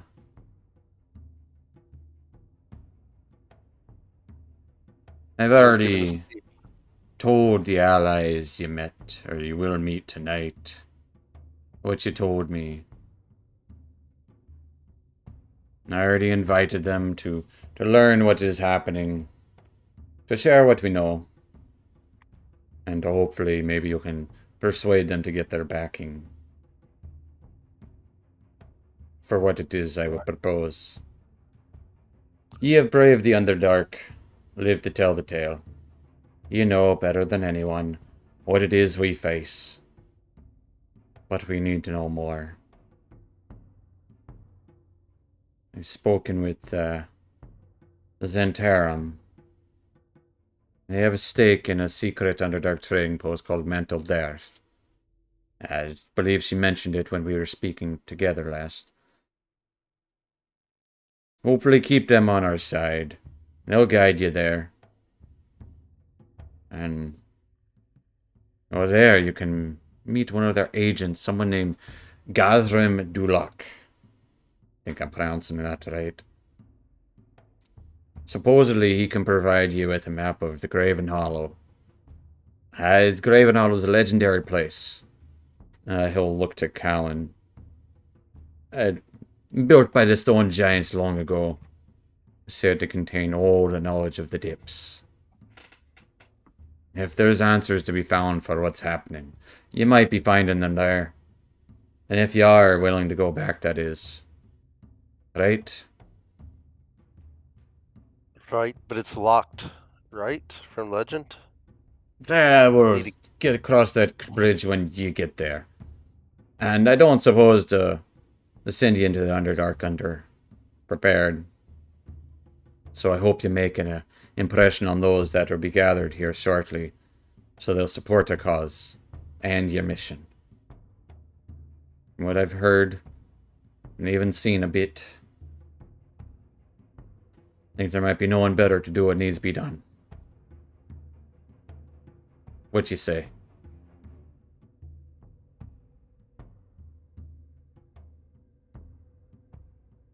Let's Love party. to everybody. Bruner's kind of looking for affirmation from I everyone. promise protection from the gods. You have my word on Hela's bright axe. And Yeah, Demon Thorn's you'll give him protection under the stones, that's for sure. I've got all the protection I need. Hey, I look over there. let's see about that. This one's got a bit of zest in his blood. Yeah. Right. Can't argue with that. He's sure of himself. How about you, Jar woman? You going back home? I'm going back down, yeah. Alright, down under. Yeah. Alright. I just want to make sure I'm not doing all this for nothing. How about you, Tabaxer? It's Tabaxi. Right, I pronounced it right.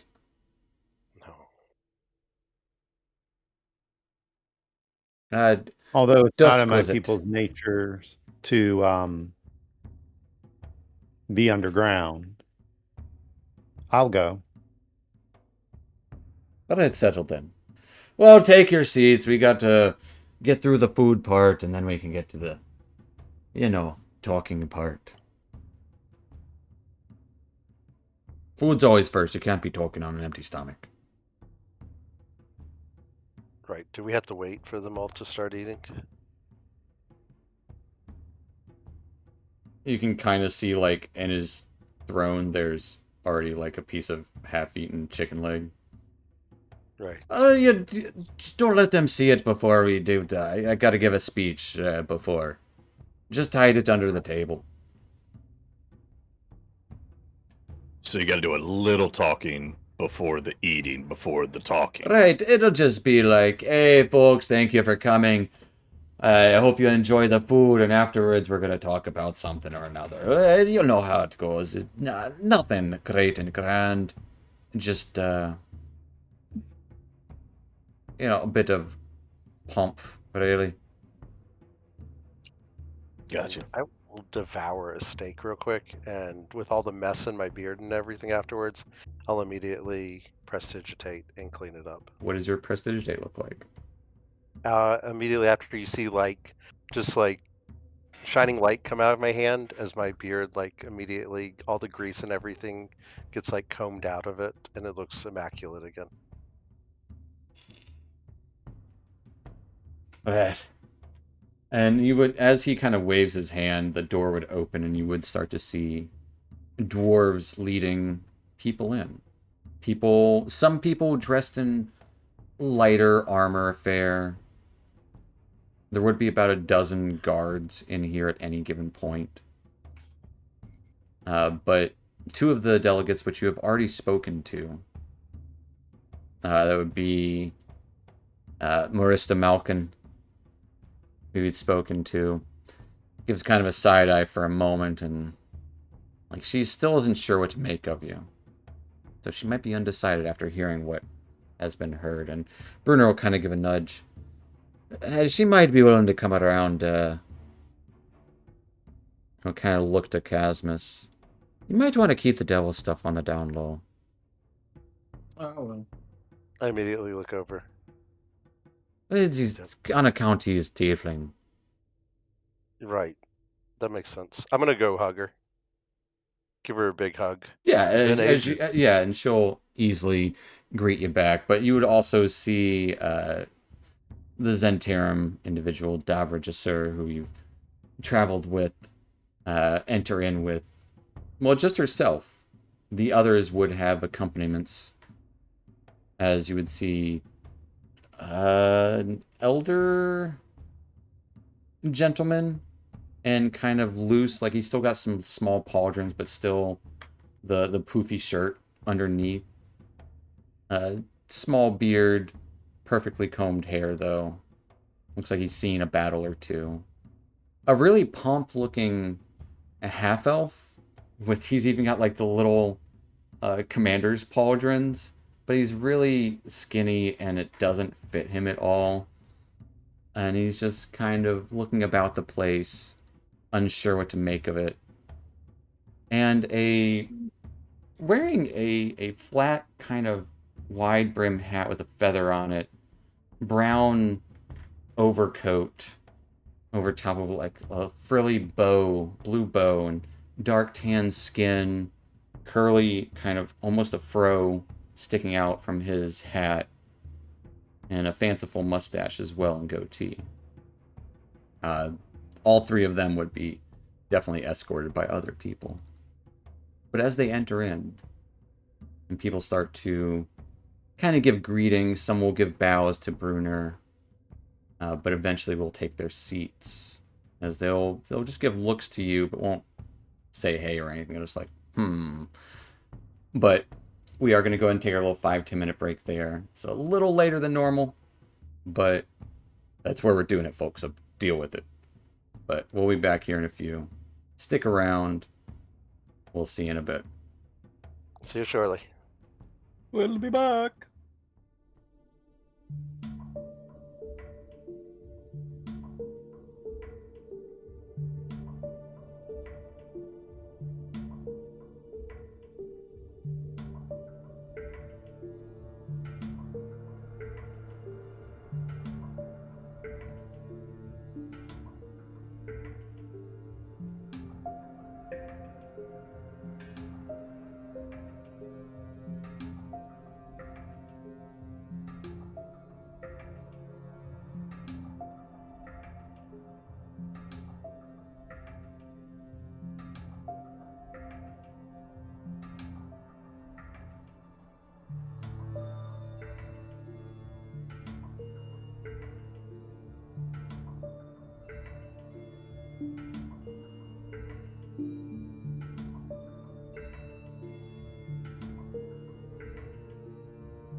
Alrighty, folks, welcome back to it.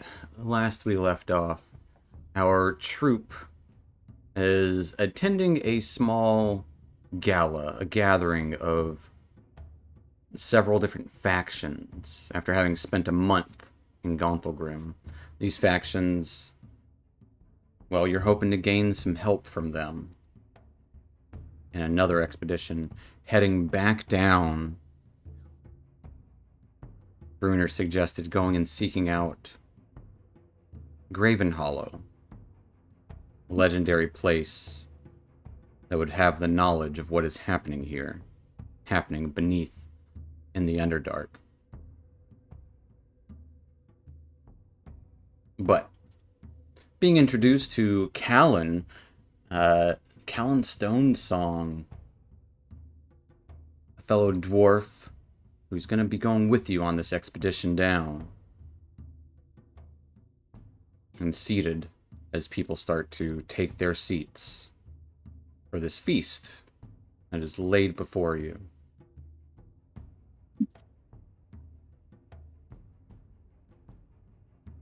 And as the hubbub, the din kind of dies down, Bruner will kind of stand up. Hey, I got a few words to say. I want to thank you all for coming. And I know the travel is hard for many of you.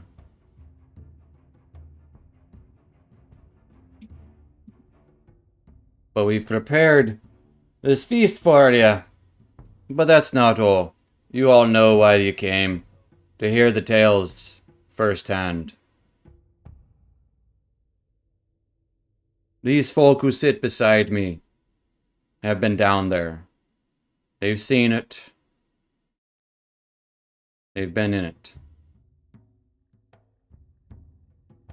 And though we may not know what'll come for us, or how, or when, I'd like to get a head on it. But there'll be time for talk later. Now, I just want to thank you all for coming, and we'll sup, break bread, and enjoy the fine city of Gauntlgrim. And he'll kind of raise his glass, or his mug. You would see a couple of people would have, like, wine. You're not sure where they got that from, but most people are raising mugs themselves. Aye. Hopefully we can make some progress here.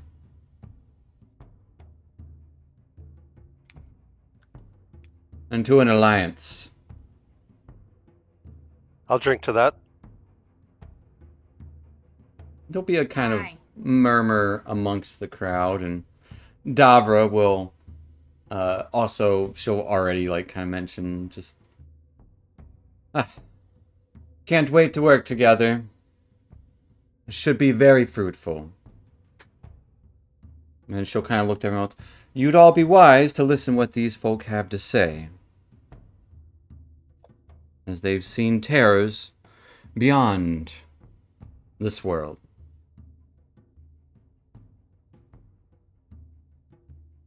And I don't think they're too bad either.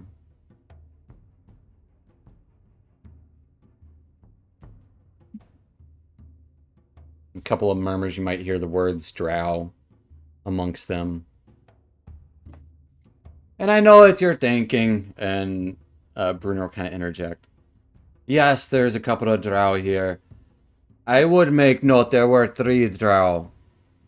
Yet not a month ago, they fought to save Gauntlgrim at the expense of one of their own. And they're on the brave going back down. So just think on this. Already have ye food. We'll talk more when the time has come. But for now, enjoy the food, have some music, and... Hey. And just starts chugging with barely raising his glass. very unceremoniously.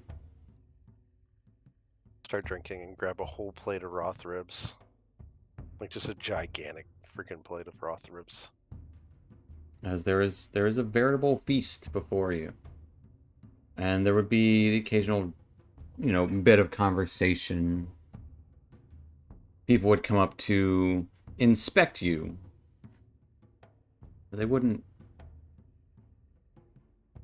talk to you directly. More, they would talk to Bruner. Just about what's been kind of going on, and they're glad to see he's doing well. A lot more kind of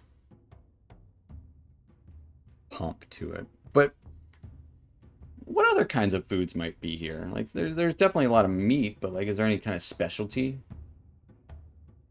that you guys think Well, these dwarves might have?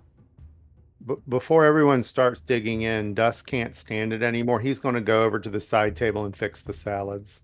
Okay. Absolutely. Let's see. Properly Bruner's known dressing them. for Giant's Head stew. He is known for that. Gross. Yeah. So yeah, there would be in the skull of a giant some stew of, well, Giant brain. giant brain. I'll get a big bowl of that as well. I imagine like a lot of like maybe cheese. They probably had some shipped in. Their first shipment got waylaid. Yeah. In breads, I'd imagine like those big like, the giant like kneaded like almost like challah bread, Yeah, braided. braided breads, pastries, things like that. Like they do have like in meat pies and Absolutely. Stuffed volcano peppers that require a constitution saving throw. Yeah, they definitely have hot peppers. Some would be stuffed with sausage, others stuffed with cheese. They don't really consider peppers vegetables. Because there's going to be some form of, like, some might even be stuffed with, like, mashed potatoes. that Like, sounds almost really good. like a twice baked potato. But in a pepper form. But That in a sounds pepper. good. Yeah, I would eat that.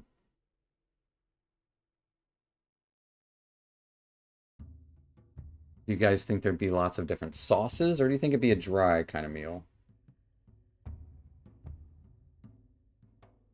Gravies. Gravies. At Gravies? least. Yeah. Maybe Lots of even some, gravy. like, some sort of beer gravy. Yeah. Beer cheese dip. Yeah, Ooh. absolutely. They'll have some beer cheese dip for dipping your Dwarf meats. haggis. Dwarf haggis, yeah. Don't ask what organs it is. It's just dwarf haggis. All the organs. Absolutely. Well, as the feast goes on, about an hour into it, as everyone's stuffing themselves, there wouldn't be super lively music playing. There'd just be the occasional drums from in the hall, and maybe a little bit of well, he'll actually turn to Callan as he stands up. When I give him one of your stone songs, I gotta go use the big dwarf's room. Gotta go sit on the other throne for a while. I should be able to conjure up something, Bruner. But Take of your time. course, maybe start mingling. I think they're all getting restless, but it's good Right. food. Some of it runs right through you, but that's half the fun, half the battle.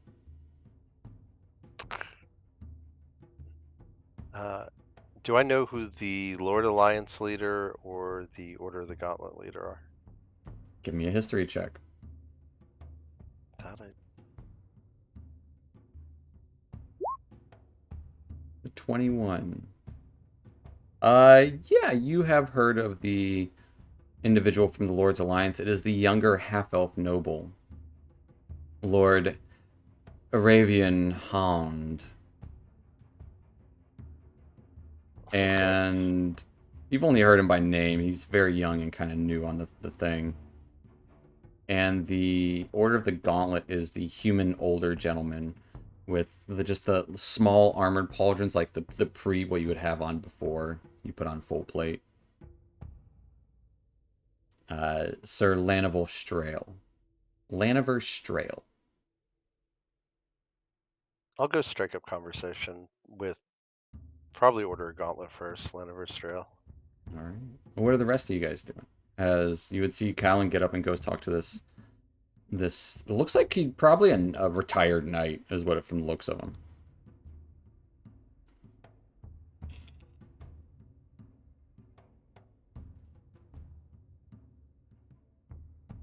All right. So, Callan, going to talk to this guy. Yeah, I'll make sure I prestidigitate like myself clean after eating, all that food. As you've heard tales of this guy, he is a well-respected member. Probably the most respected person in the room besides Bruner. Maybe more respected than yourself. Really? Then I'll reach my hand out. Well met. I'm Callan Stonesong. Oh. On the Stone Song, I've heard of you. Go out to do the, full-on clasp your arm, Spartan handshake. Are you a knight yourself?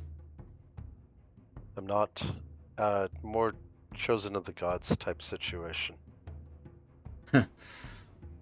Well, how are you mixed up in all this? For Gauntlgrim, I guess. For Gauntlgrim, and I've already fought a couple of these demons down below when we were checking out the mines. Fought a couple of Hezru. Managed to save all the lads, but it was close. I don't know Big the frog names demon. of the demons, but I know the way they bleed when I stab them with my blade.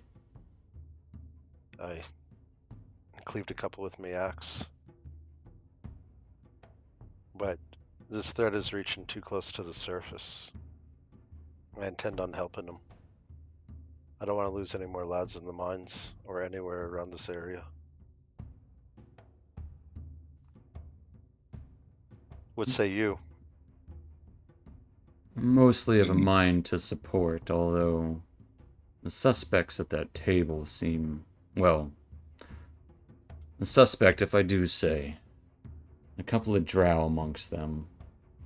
He did say one of them gave a life. That wouldn't surprise me, though. What does it say? Some young lad actually gave his life.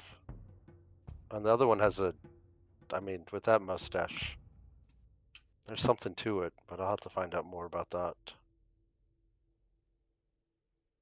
What do you make of him? Have you had to talk to him at all? You've been sitting at the table with them? A little chat. They seem right. They seem like they're trying to do good.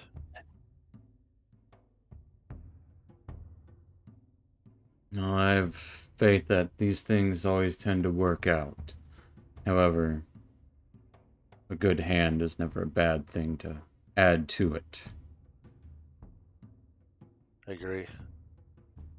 I'm willing to risk my life and go down with them to slay demons. Any chance to kill a demon, I won't look past. I've only come toe-to-toe to the demon once or twice in my time. Fortunately, I found most of these things have a more human or humanoid aspect to them, behind them. Devils, however, that's another story. I hear you on that. You can't trust the devil. No. What you No worse can than do a is demon. trust that they'll stab you in the back at the first moment you get a chance. Always That's looking very out for themselves. That's why you don't give them the chance. As soon as they start opening their mouth, you immediately strike them with an axe. I cut their tongues out. Hey. I'm glad to see we're of the same mindset. I'd rather face 10 demons than even one devil, though. I've faced a few demons in my time. Only fought one devil. Some sort of winged creature. It did not go well. I defeated it, but it was right. Heard you're a Lost. veteran of the Orc Wars, is that right? I killed more orcs than Brunner. Fought against, He did they had a king. What was his name? Some Obold. many... Obold the Many Arrows. That's right. Yeah. I believe Dritz got the kill on that, though. I guess there's one good drow that we know of. I Surprised, fought alongside him. surprised to see that there's two sitting at the table. One's a woman as well. Heard they're a matriarchal society. You think she's running the show? She does seem like the brains. I would imagine she's the smart one, but I don't think she's one of the spider kissers. She hasn't bewitched Brunner. No. Well, Brunner'd cut her in half if she ever tried. Think about what he did with the last matron mother he fought. Aye. Oh, I'm throwing my lot in with them. I don't want demons rushing up to the surface. And if we can find their source, then even better. Apparently there's a map to the fabled Graven Hollow. I thought it was just a rumor. I Legend. don't know of this Graven Hollow, but if that's what Brunner thinks is best, I would stand with him. And I would give you my support if you'll have it. Although I would. still torn about the drow thing. We fought so many of their raiding parties on the surface. As have I, but I fought alongside a couple of them as well.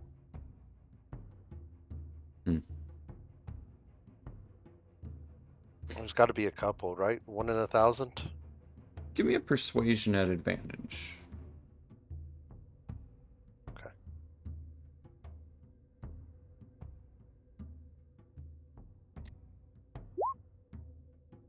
Yeah. 26, yeah. I see. Then I'll side with you. For what it's worth. I don't have a lot with me, but got a few good veterans. I'll take anyone that's got a strong sword arm and the knowledge how to use it. What kind of weapons do they wield?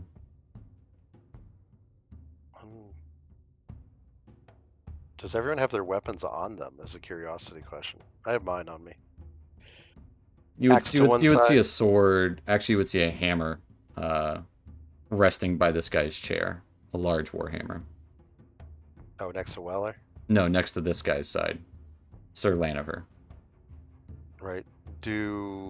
Weller, do you have your weapons with you? I don't even know if he's there.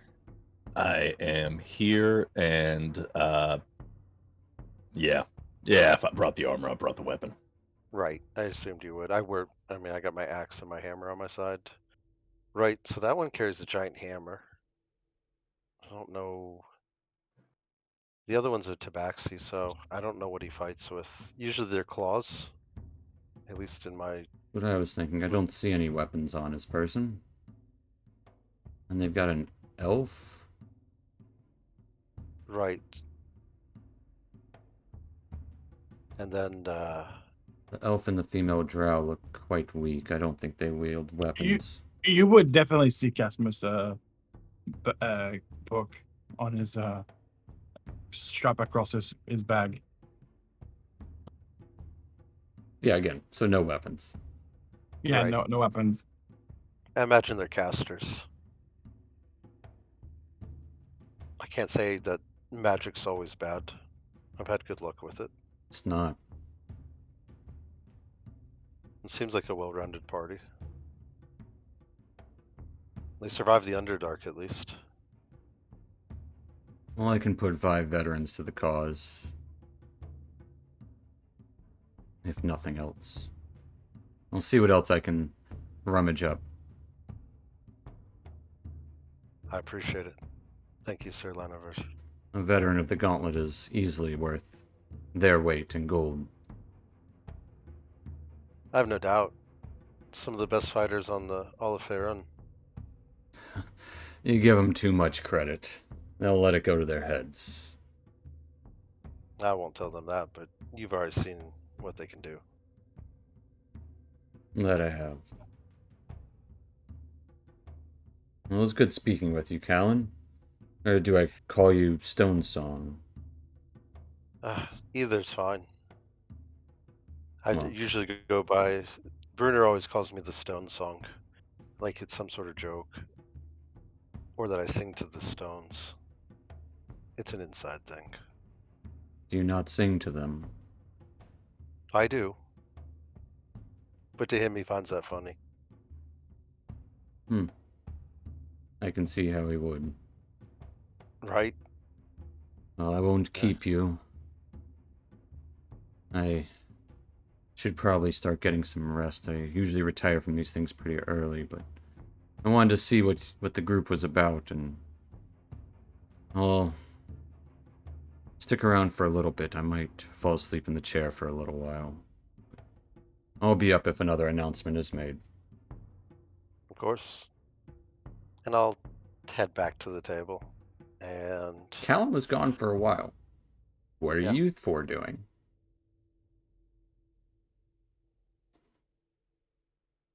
Weller is visibly uncomfortable. He's not much of a socializer, but he understands the importance of their presence here. I would say that I'm maybe picking at some of the food, not quite sure how delectable giant brains are, or whatever that dish was. Honestly, the food's really good if you like meat Ah, well, Yeah. Weller does like meat, so. and cheese and bread. It's All really right, well well. prepared. Like, they know their way around a roast, you know? All right. Well, then Weller is finishing a plate of food and just kind of eyeballing everyone a bit, just kind of taking it all in. Definitely would have been watching the conversation that was taking place. That's what Weller's doing. On to the next one. Is anyone wanting to go talk to anyone? Not right now. Sorry, I'm Is- looking up a correct name.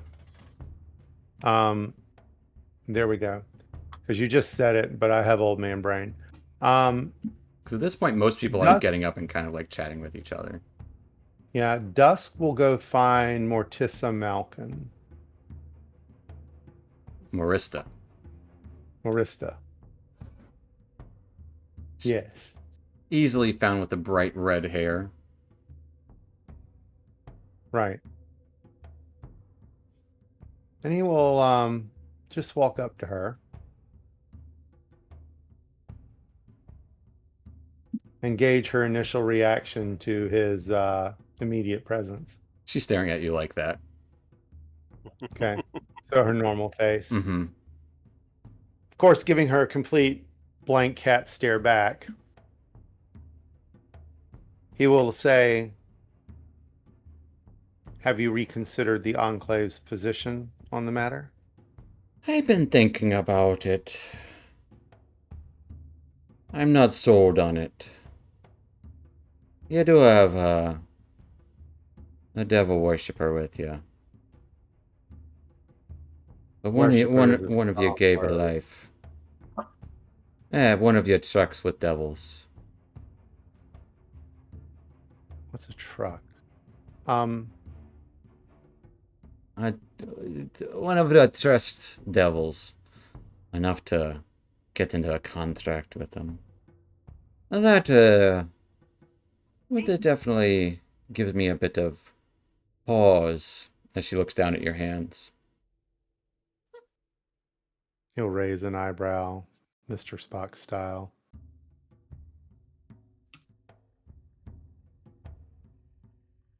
But I guess you have to ask yourself this. Are you willing to risk the safety of those you know and love over the foolish decision of one person?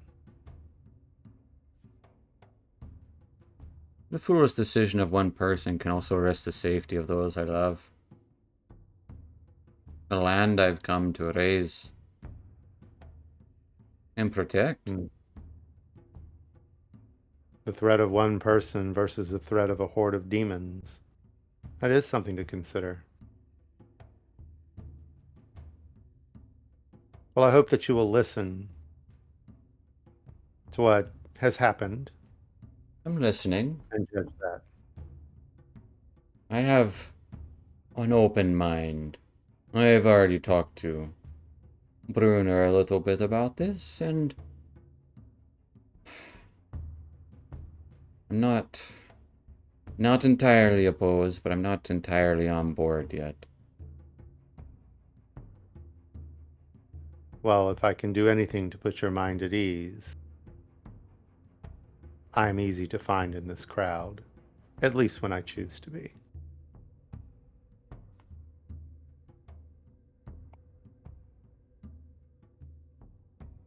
And Dusk will sort of half bow and go back to the group. She'll kind of noting pause that- for a second as she is contemplating.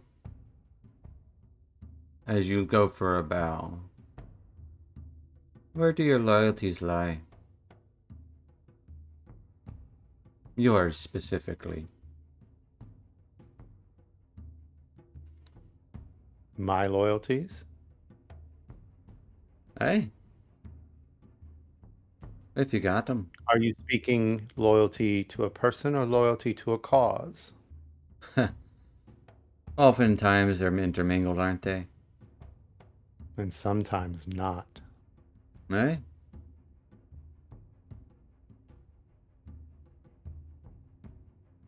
I am a warrior of mercy.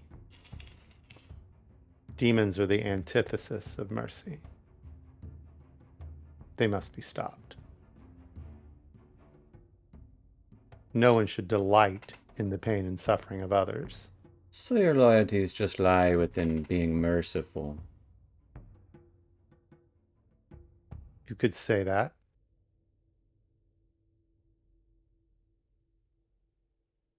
And I know you may find it hard to believe. And he'll look back at the group. He goes, these are essentially good people. But it isn't about them, is it? It's about the people of the Underdark. Oh no. I think it's more than that. I think it's about the land. It's about the stones and the earth. I spend some of my time training some of the elite scouts amongst the Emerald Enclave. They go to reconnoiter in the Underdark passages around the city.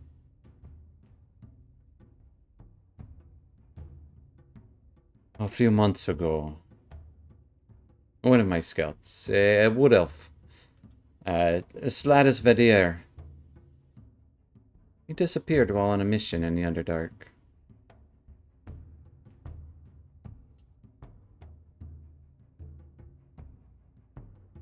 He was, even for an elf, he wasn't half bad. People go missing. The dark takes it all.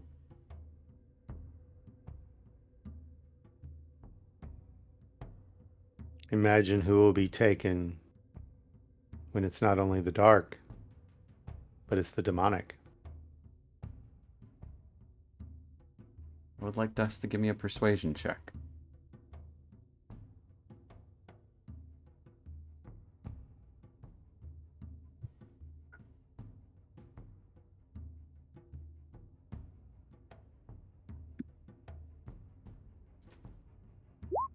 Oh, 18.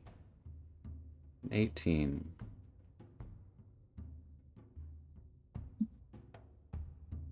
She lets out a sigh. Alright. I can send some scouts with you. And some mounts to help ease your travel.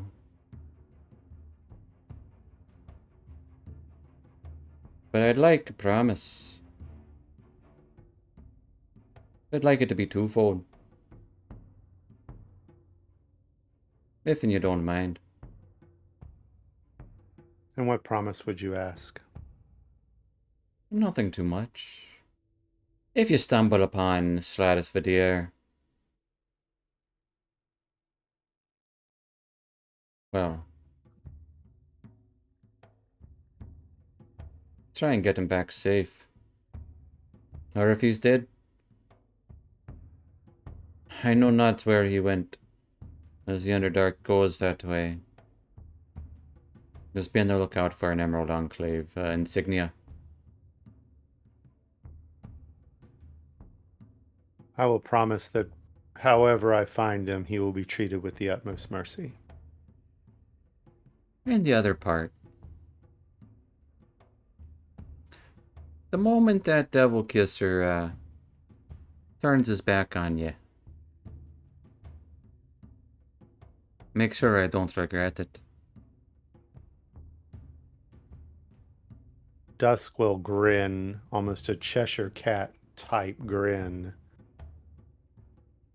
And he will say, if he truly turns his back, you will not regret what would happen. Yeah, as long as I don't regret given or backing you. Hey, lots of backs. I think there's a joke about a Indeed. beast with 1,000 backs. Isn't there something like that? It's actually 2,000 if you're doing it right. Well, perhaps your kind have a different way of doing it. You'd be surprised. Oh, I bet I would. You will not regret your decision. There's a lot at stake here for all of Faerun. He will finish his bow and go back to the group. She'll give a hesitant nod back and stare daggers at Casmus from across the way. Even if he's not paying attention. No, he's probably just looking around and taking in everyone in and eating. You We'll would. head back to the group as well. What's Okay. everyone else doing? What's Yezbo doing? What's Weller and Casmus doing? You guys just chilling at the table? I'm Listen. probably gonna be close to Davra. Okay. So did you find anything else out about these other expected people?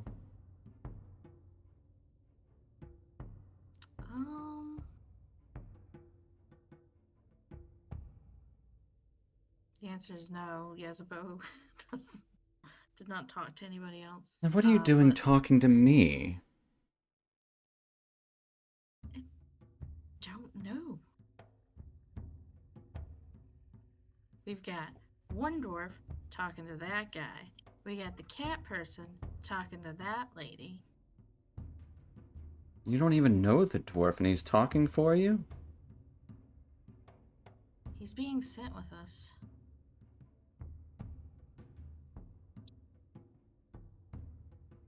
She rolls her eyes.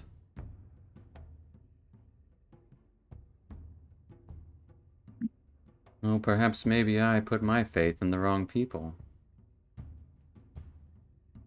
Possible, but not likely.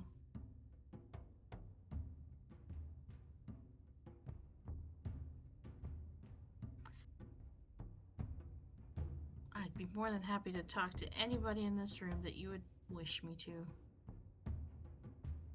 Well, I don't know. Can't tell you who to talk to. You can't tell me, but you can give me who you'd like me to. She'll smile a little bit.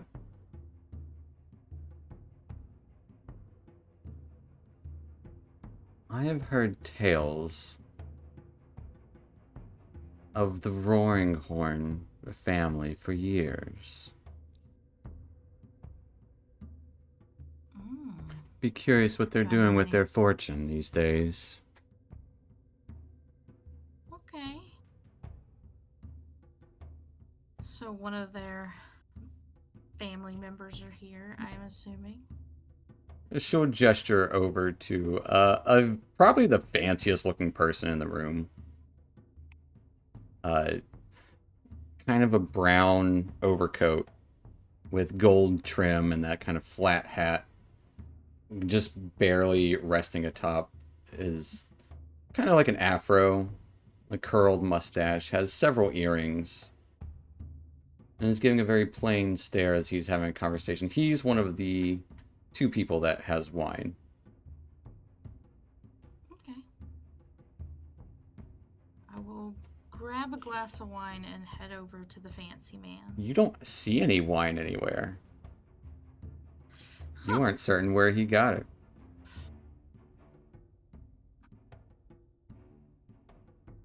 All right. I will grab a cup of a mug of mead then.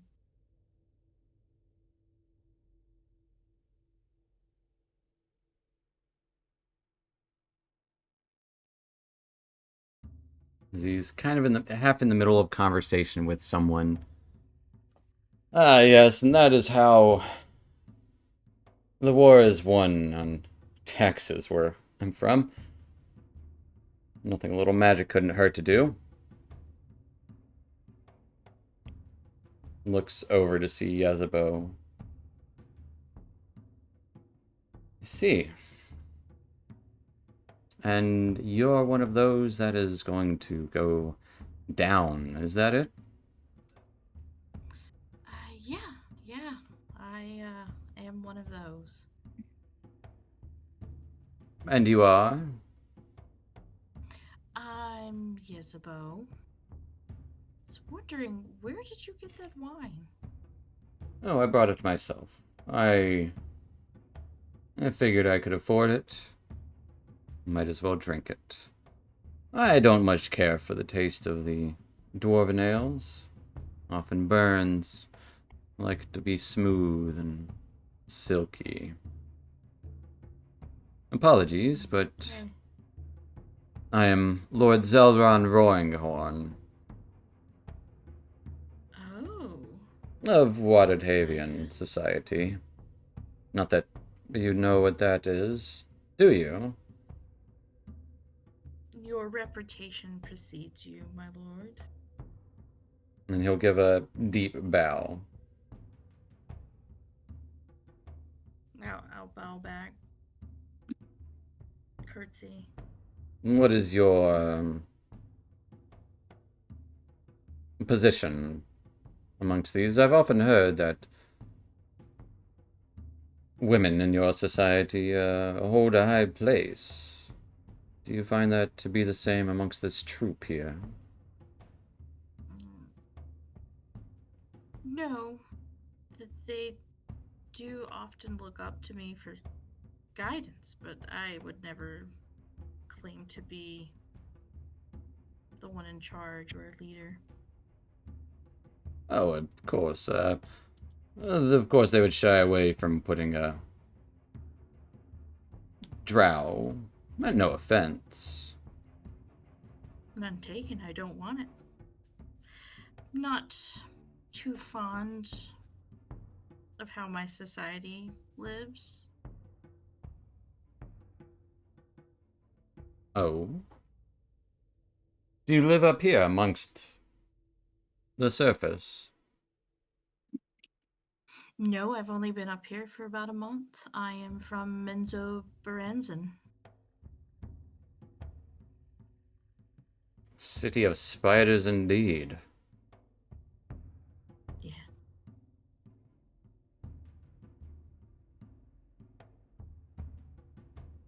And do you come from some noble house down there or some such?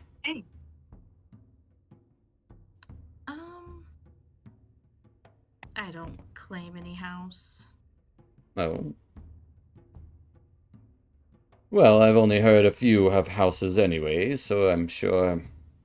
And again, mostly just my uneducation. Ignorance, if you will, of what I do and don't know of the Underdark is, well, limited. Seems a lot of people up top are that way. But yes, there's only a few houses in power. Oh, don't compare me to the unwashed masses. Although they are helpful. My apologies. That's not what I meant.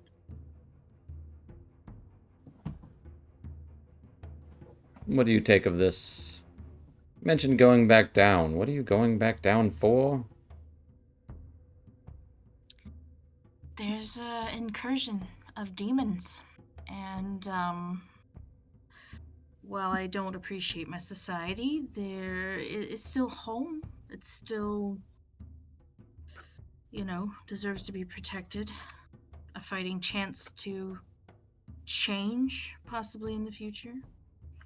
Oh, you wish and then there's to protecting. change. Starts I mean, twisting his that's- mustache at that. Yes.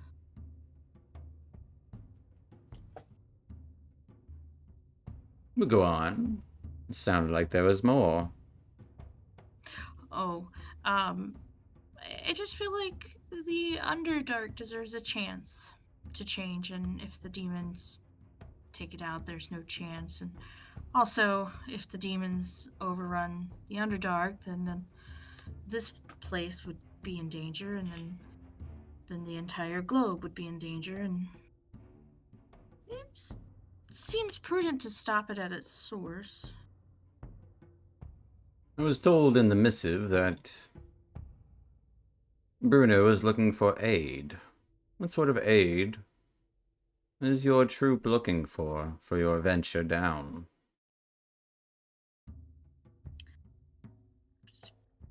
Aid comes in many fashions. It could be contributions of munitions and potions. It could be able-bodied hands. It could be information. We will take whatever is offered that will help us.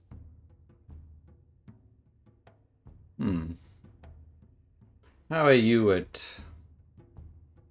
dragon chess? I dabble in it. I Oh, owned a small bookshop and an game every once in a entrepreneur. while. Yeah, small one. Well, any business is always hard to run. My family's owned several, and believe me, more than half have failed.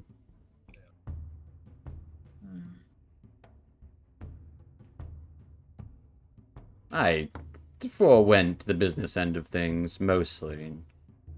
Pursued my talent for the arcane arts. I too am talented in the arcane. Oh. Well, if only they made a thing called wizard's chess instead of dragon chess. Wouldn't that be quite the thing? Maybe that's something we can come up with together and be our new venture after all of this. I don't dabble in games. Or do I? know. Perhaps that was a game itself. And out of, like, his pocket, you see a scroll pull out. And he rolls it out on the table as a immaculate gold and obsidian dragon chess set appears where the scroll is. Care for a That is- game? Absolutely.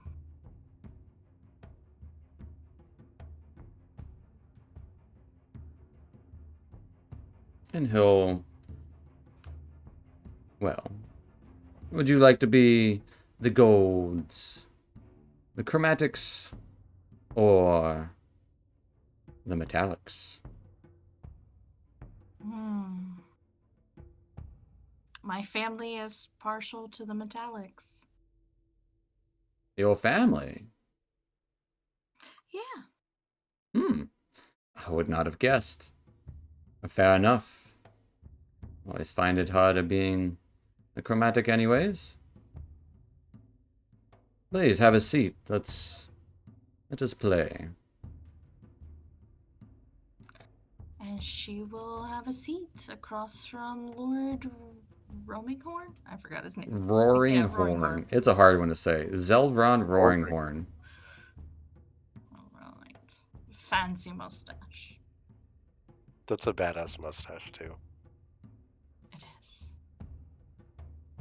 It's all right. Getting He's jealous. been dethroned. His is definitely smaller and more refined. Game Less- respect Size game. doesn't Yeah. matter. But this will be a series of intelligence checks, not saving throws, checks. Checks. So it will be opposed. So if you will Okay. please roll me one intelligence check. Okay. 'Cause the cards are stacked against you. But he rolled horribly on the Wow. first half, the opening move. You're starting to get the upper hand in the first half. Let's see. So, you're going for sort of a Chynard maneuver. Okay. Rare, but I don't think it will pay off. We'll see. And he'll kind of like poke and jab to see how you respond at things while he's playing. And occasionally, like, looks like he's about to make a mistake. And sometimes he actually does because he's so caught up in the game of the game. Gaming the game, game. The game within the game. And give me another intelligence check. Right. Jeez. As it's a tie game. Oh, well, I think I'm making a comeback. You still have your Drakes, but I don't know how Dragon Tress is actually played. But I still have my Hydras. Hydras aren't actually dragons. Oh, but I should look out for your Bahirs. As he is making a comeback. I need one They more are the intelligence sneaky check. ones. Unless you're doing anything untoward. I'm not saying do it, I'm just saying you can. I don't really think Isabel would. And I can't see anything on my sheet that would be beneficial to try. Not really a deceptive person. So I will say I'm let's just gonna keep let- this last roll for a moment, as this is taking over an hour to play this game. Yeah. As yes, but that definitely striking up a good conversation with this guy.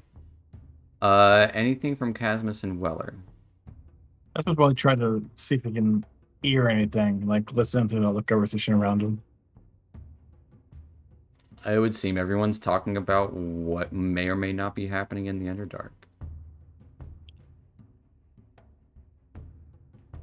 Are you trying to listen to anyone in particular, or you would hear the occasional chomping from a few dwarves and soldiers that getting their moment for a feast. No one in particular like, right now that I can. He's just trying to see if anyone was saying anything that was not about like why they were summoned here or that was out of place. No, everyone's here for that reason, and that is what everyone is talking about. Who do we have left that looks like they've gone unaddressed? The young half-elven lord who's overdressed. Oh, wearing his dad's clothes? Yeah, it's this guy. Oh, Oh, yeah. I'm going to talk to him. so Oh, yeah. such a sweet baby. I'll saunter over and strike up a conversation with. As he would let out a gasp, as oh, hello, I can spot real gold a mile away. Is your mustache gold? Very observant of you. I've been trying to tell people that, but you'd be surprised. Most can't tell fake from real. They assume it's fake. Good eye. Yeah. Sorry, I don't think we've been introduced. My name is Weller. Oh, and House we Baynip. wouldn't have been. I am Lord Aravian Hound, originally of Waterhavian descent, but I have been spending my summers in the Silver Marches, a little bit in Luskan, here and there. And, of course, there's always Neverwinter close by. I was The actually Silver just... Marches? Yes, the Silver Marches. I was actually just up in, what's the name of that city that you guys were just in? Mirabar. Airbar. So overseeing some mining and getting the ore ripe. Of course, you would know nothing about that being drow. How do you find yourself in this position? That's a very good question. We struck out with intentions of coming topside, but along our journey up from the Underdark, witnessed terrible things, dark things. Oh, yes. As, most everything down there is dark from what I've heard. As he's barely making eye contact with you. So, Snap my fingers. Hey, look at me. No, not really. I'm just joking. yes, he just seems kind of like easily distracted, kind of like, not that he's not paying attention, just that, like, you know, that like, get a smell like, oh, what's that? This, I will say, this demons from the abyss sounds quite horrid. Yes. If you don't mind me saying, you look pretty young to be amongst this group. Oh, don't, no, I'm actually 42 years old. Just the face doesn't age. Thank my mother for that. I, of course, expected people to dress a little better, and she kind of points over to Lord Roaringhorn. He looks like he knows what he's doing. Yes. Oh, that's Lord Roaringhorn. Oh, we summered together once. It was quite lovely. That's nice. It was. Where do you summer? Well, considering we don't really have a lot of seasons in the Underdark, I don't really summer anywhere. I guess you could say I summer here. I was joking. I know. This all seems quite terrible. Honestly. Well,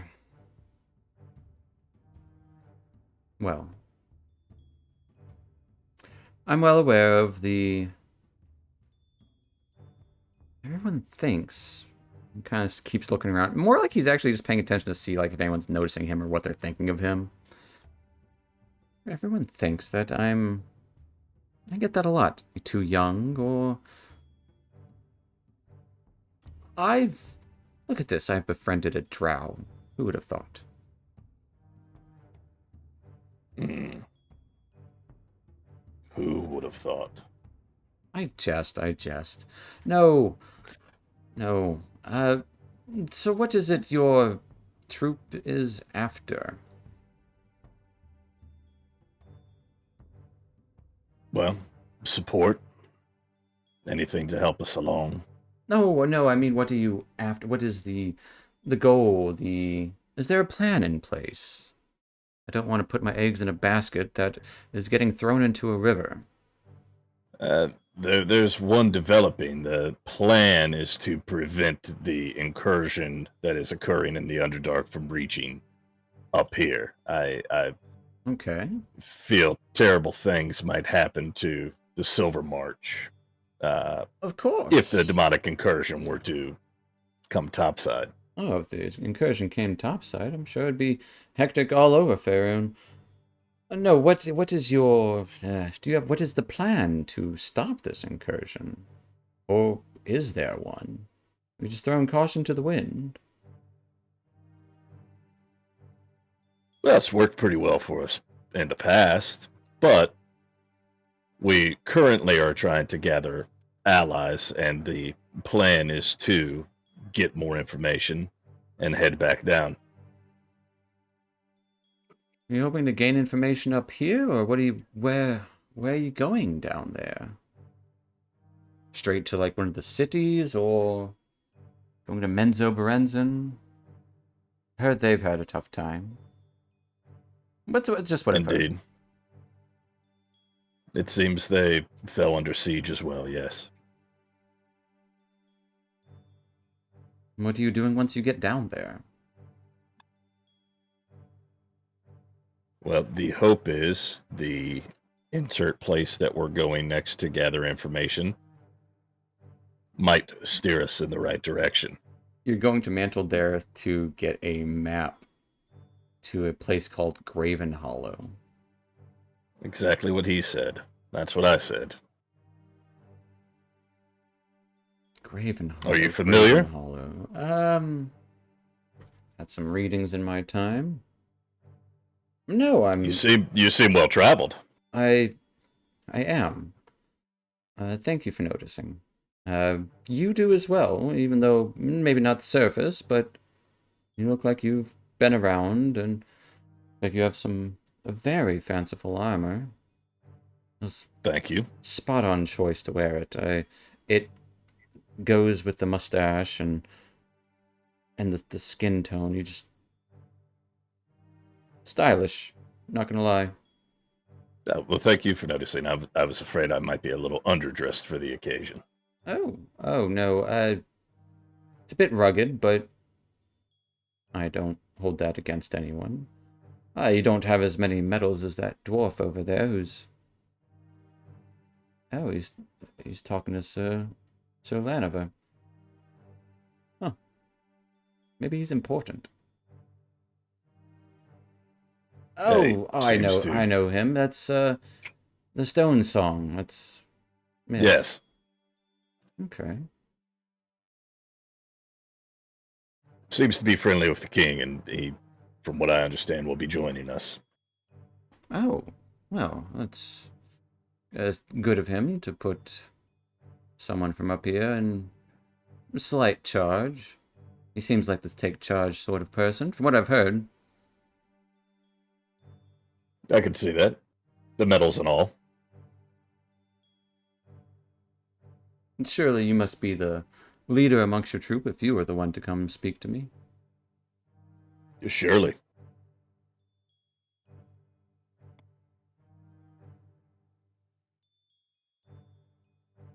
So,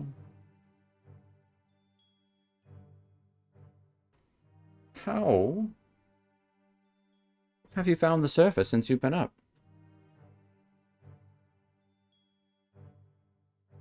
It has been an exhilarating experience. Things that seem somehow familiar, but also new. I saw snow for the possibly first time. That's wonderful. It does get quite cold. You gotta stay by the hearth.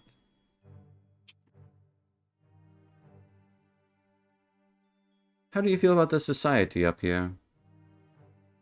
If you've seen much of it. Well, I've heard more than I've seen, and I've seen more of our society. And from what I hear, society up here seems a bit more forgiving, a bit less cutthroat, we'll say, This than is more peace and where I hail from. stability. It's truly a society. There has to be an order to things, don't you agree? I do. And in ways, the societies in the Underdark have found their own version of order, albeit a bit harsher. Yes, I will give them credit there. The slavery bit, that's where I would have to draw the line. Agreed. And not just because, I'm a male, so we're kind of looked down upon down there. Oh yes, I've heard. Well, up here, I mean, really depends. It varies person to person. I have definitely heard about these matrons. It sounds dreadful. It can be, but they're not all bad.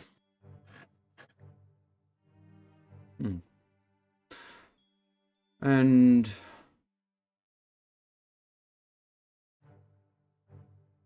if I were to send my aid,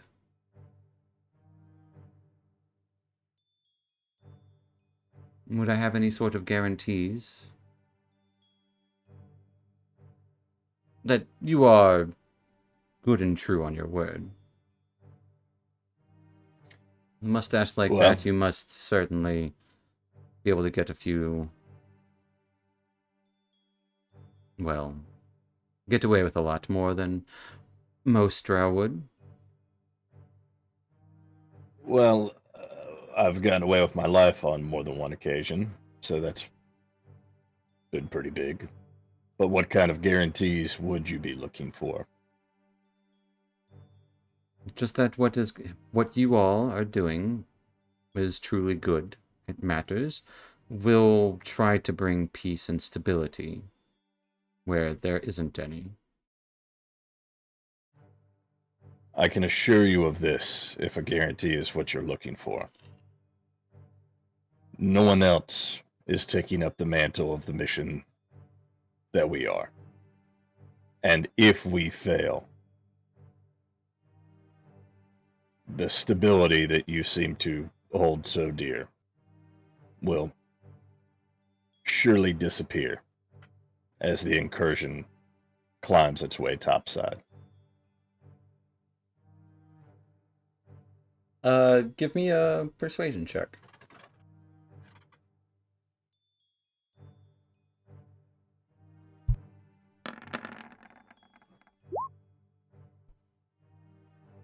Take that advantage off.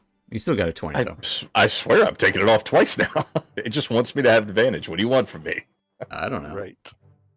But I'll take the 20. You'll take that Right. 20. Well, we do have some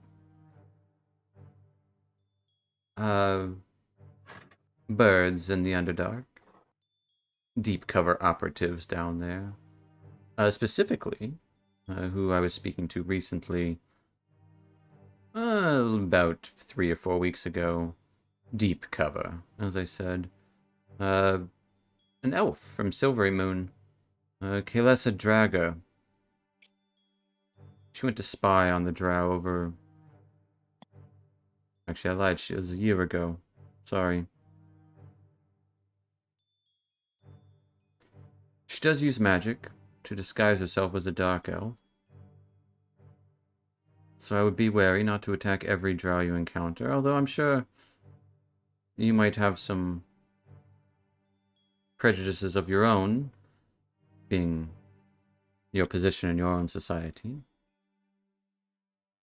But I would just be sure it's not Kaylessa in disguise. We lost contact with her months ago, so I don't even know where she is. While it's not my normal behavior to attack every drow on sight, we have gotten into our fair scrap with drow down there. Is there anything that I might be able to say to her that would identify us as allies? Oh, Perhaps- probably just her name. Okay, well, that was easier than I thought. All right, fair enough. Oh, I mean, just try not to blow her cover. If you knew sign language, she is quite proficient. Hmm.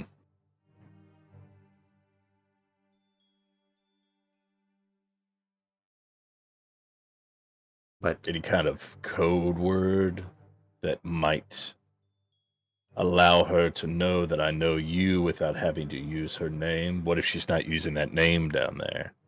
That would perhaps blow her cover.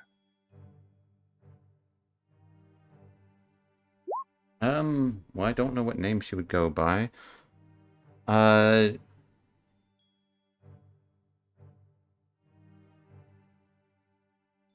Tell you what, this is a good point. You tell me, what would the Lord's Alliance have as a password to Team effort. confirm? Everybody pitch in. Yeah. Because I don't know anything about Lord's Alliance, so. I mean, they're just the people who like strive to protect society, and often riches as well, but law and peace and just general society. That's their jive. Stability, I mean, order. United we stand, divided we fall is one of their big sayings. There you go. Is that really one of their big sayings? It's for civilization, for the realm, for glory, or united we stand, divided we fall. That's too long. Just say for what was it? United we stand, divided we fall is one saying they have. The other one is for civilization, for the realm, and for glory. Well, tell you what. Screw those. Come up with our own. I mean, emphasis on unity. Yeah, what do we want their saying to be? I'm not looking at like history. I'm not looking at screw your lore. We're making our own lore. Okay. Right here, right Get now. out of here, lore. Yeah. Right. I'm a fluff bunny. What do you expect? Well, make your own fluff. Go fluff yourself. Okay. Okay. No, but really how though, about- it's something that you guys will remember together.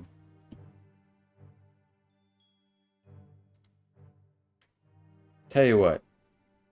Dusk, give me a word.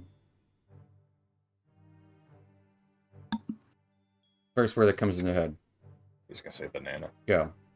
No. Bland. Bland. Callan, give me It a was word. I knew it was a B word. I was thinking united. Bland, united. All right, Weller. United and bland. That's Could be in. huh? Could be in? in. Let's go with in. Let's Got- tie it together. Bland, united, and in. Casmus, give me a word. Any word. What was it? Raspberry. And Come on, so absolutely, yeah. It's just And raspberry Yezebo. glory. It's just, Yezebo. just raspberry glory. Glory. Glory. Lori. This is good. It's So- good. It makes no sense to anyone else. So what we'll do is we're going to rearrange this to have it make an actual sentence. Bland, united, Yeah. and raspberry glory is what we have. So it'll be glory united in bland raspberry. or Bland Raspberry United in Glory? Yeah, second one. Bland Raspberry. Yeah. Bland Raspberry United in Glory. Yep. Now, there you go. I'm updating the Wikipedia on ForgottenRealms.fandom.com right now. Do it. Berg Do it. Yeah. or I do have Brug. B-R-U-G. Brug. Brug. Brueg. There you go, Brug. Brug. Brug. Brug. Brug. Brugg. And you said Ysabeau's playing for an hour? Yep, Yezebo. Dragon Chest? Yes. This is where we're gonna. Yeah. So if anyone wants to do Right. anything, yeah. Okay. I do. Yeah. And I know this is Roaring Horn, This right? is Lord Roaringhorn. Yeah. I'd go behind Ysabeau. I'd probably watch a little bit of the game for a minute and be like, Yezebo had the first half, but then or the first third, and then it seems like they're going neck and neck now. Like as the last the game's starting to draw to a close. It seems you got Roaring Horn on the ropes. You keep going. I think you got this. And I would give her Bardic Inspiration. A little twinkle in his beard that at first you thought was grease, but it's really just magical shimmer. Silver. Yep. Because I think casting would be too much. Because otherwise I'd pull out my viol and Yeah. start playing her tune to enhance ability, but no. As you have plus a d6. Alright. As give me that intelligence check. You're not going to need it. We got so much faith in you. We're so united in our Bland Raspberry glory. Right. You can add a d6 to it. Roll that I d6. bet. Hell yeah. Oh, this is beautiful. Okay, I gotta get to the dice here. Here we go. Oh, come on. There we go. Okay, 25. okay. Nice. 25. Okay. So he needs to roll a 16 or higher to beat you. Okay. He's already used that 16, so let's. Feeling good. Feeling good. As he gets a 20. As in that final move, this dwarf believes in you. And you think of a different move as Lord Roaringhorn he's got you on the ropes, it would seem. But no. You come out with this weird blitz of maneuvers with your dragon chess pieces.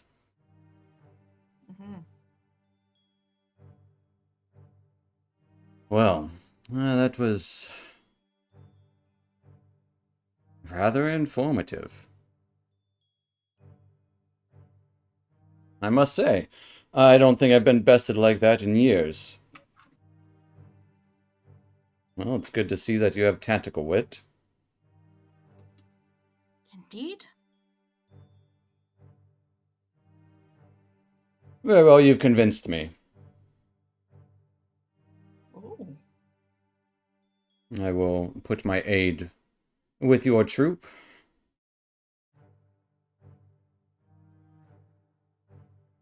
That means a lot. Thank you. Oh, no, trust me, this was most enlightening. Not often you get the chance to play with the drow. Less often you get a chance to get beaten by one. So, the pleasure has been mine. I assure you.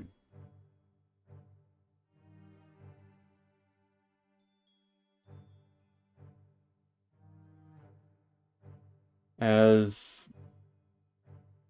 King Bruner will come back, and the feast concludes with some light drinking of some dwarven brandy, which is quite tasty, as you all have secured pledges from every single alliance member.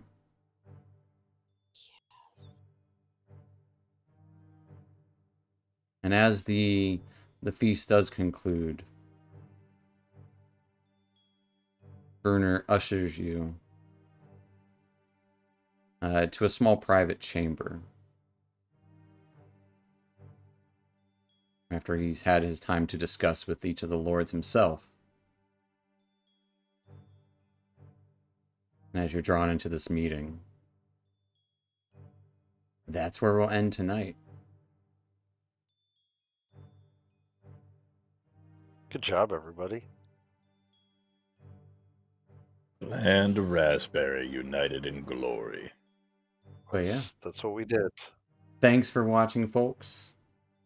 Thanks for watching. Night Twitch. And we'll see you next time. Night Twitch. Interwebs. Night or Good not. night. Night.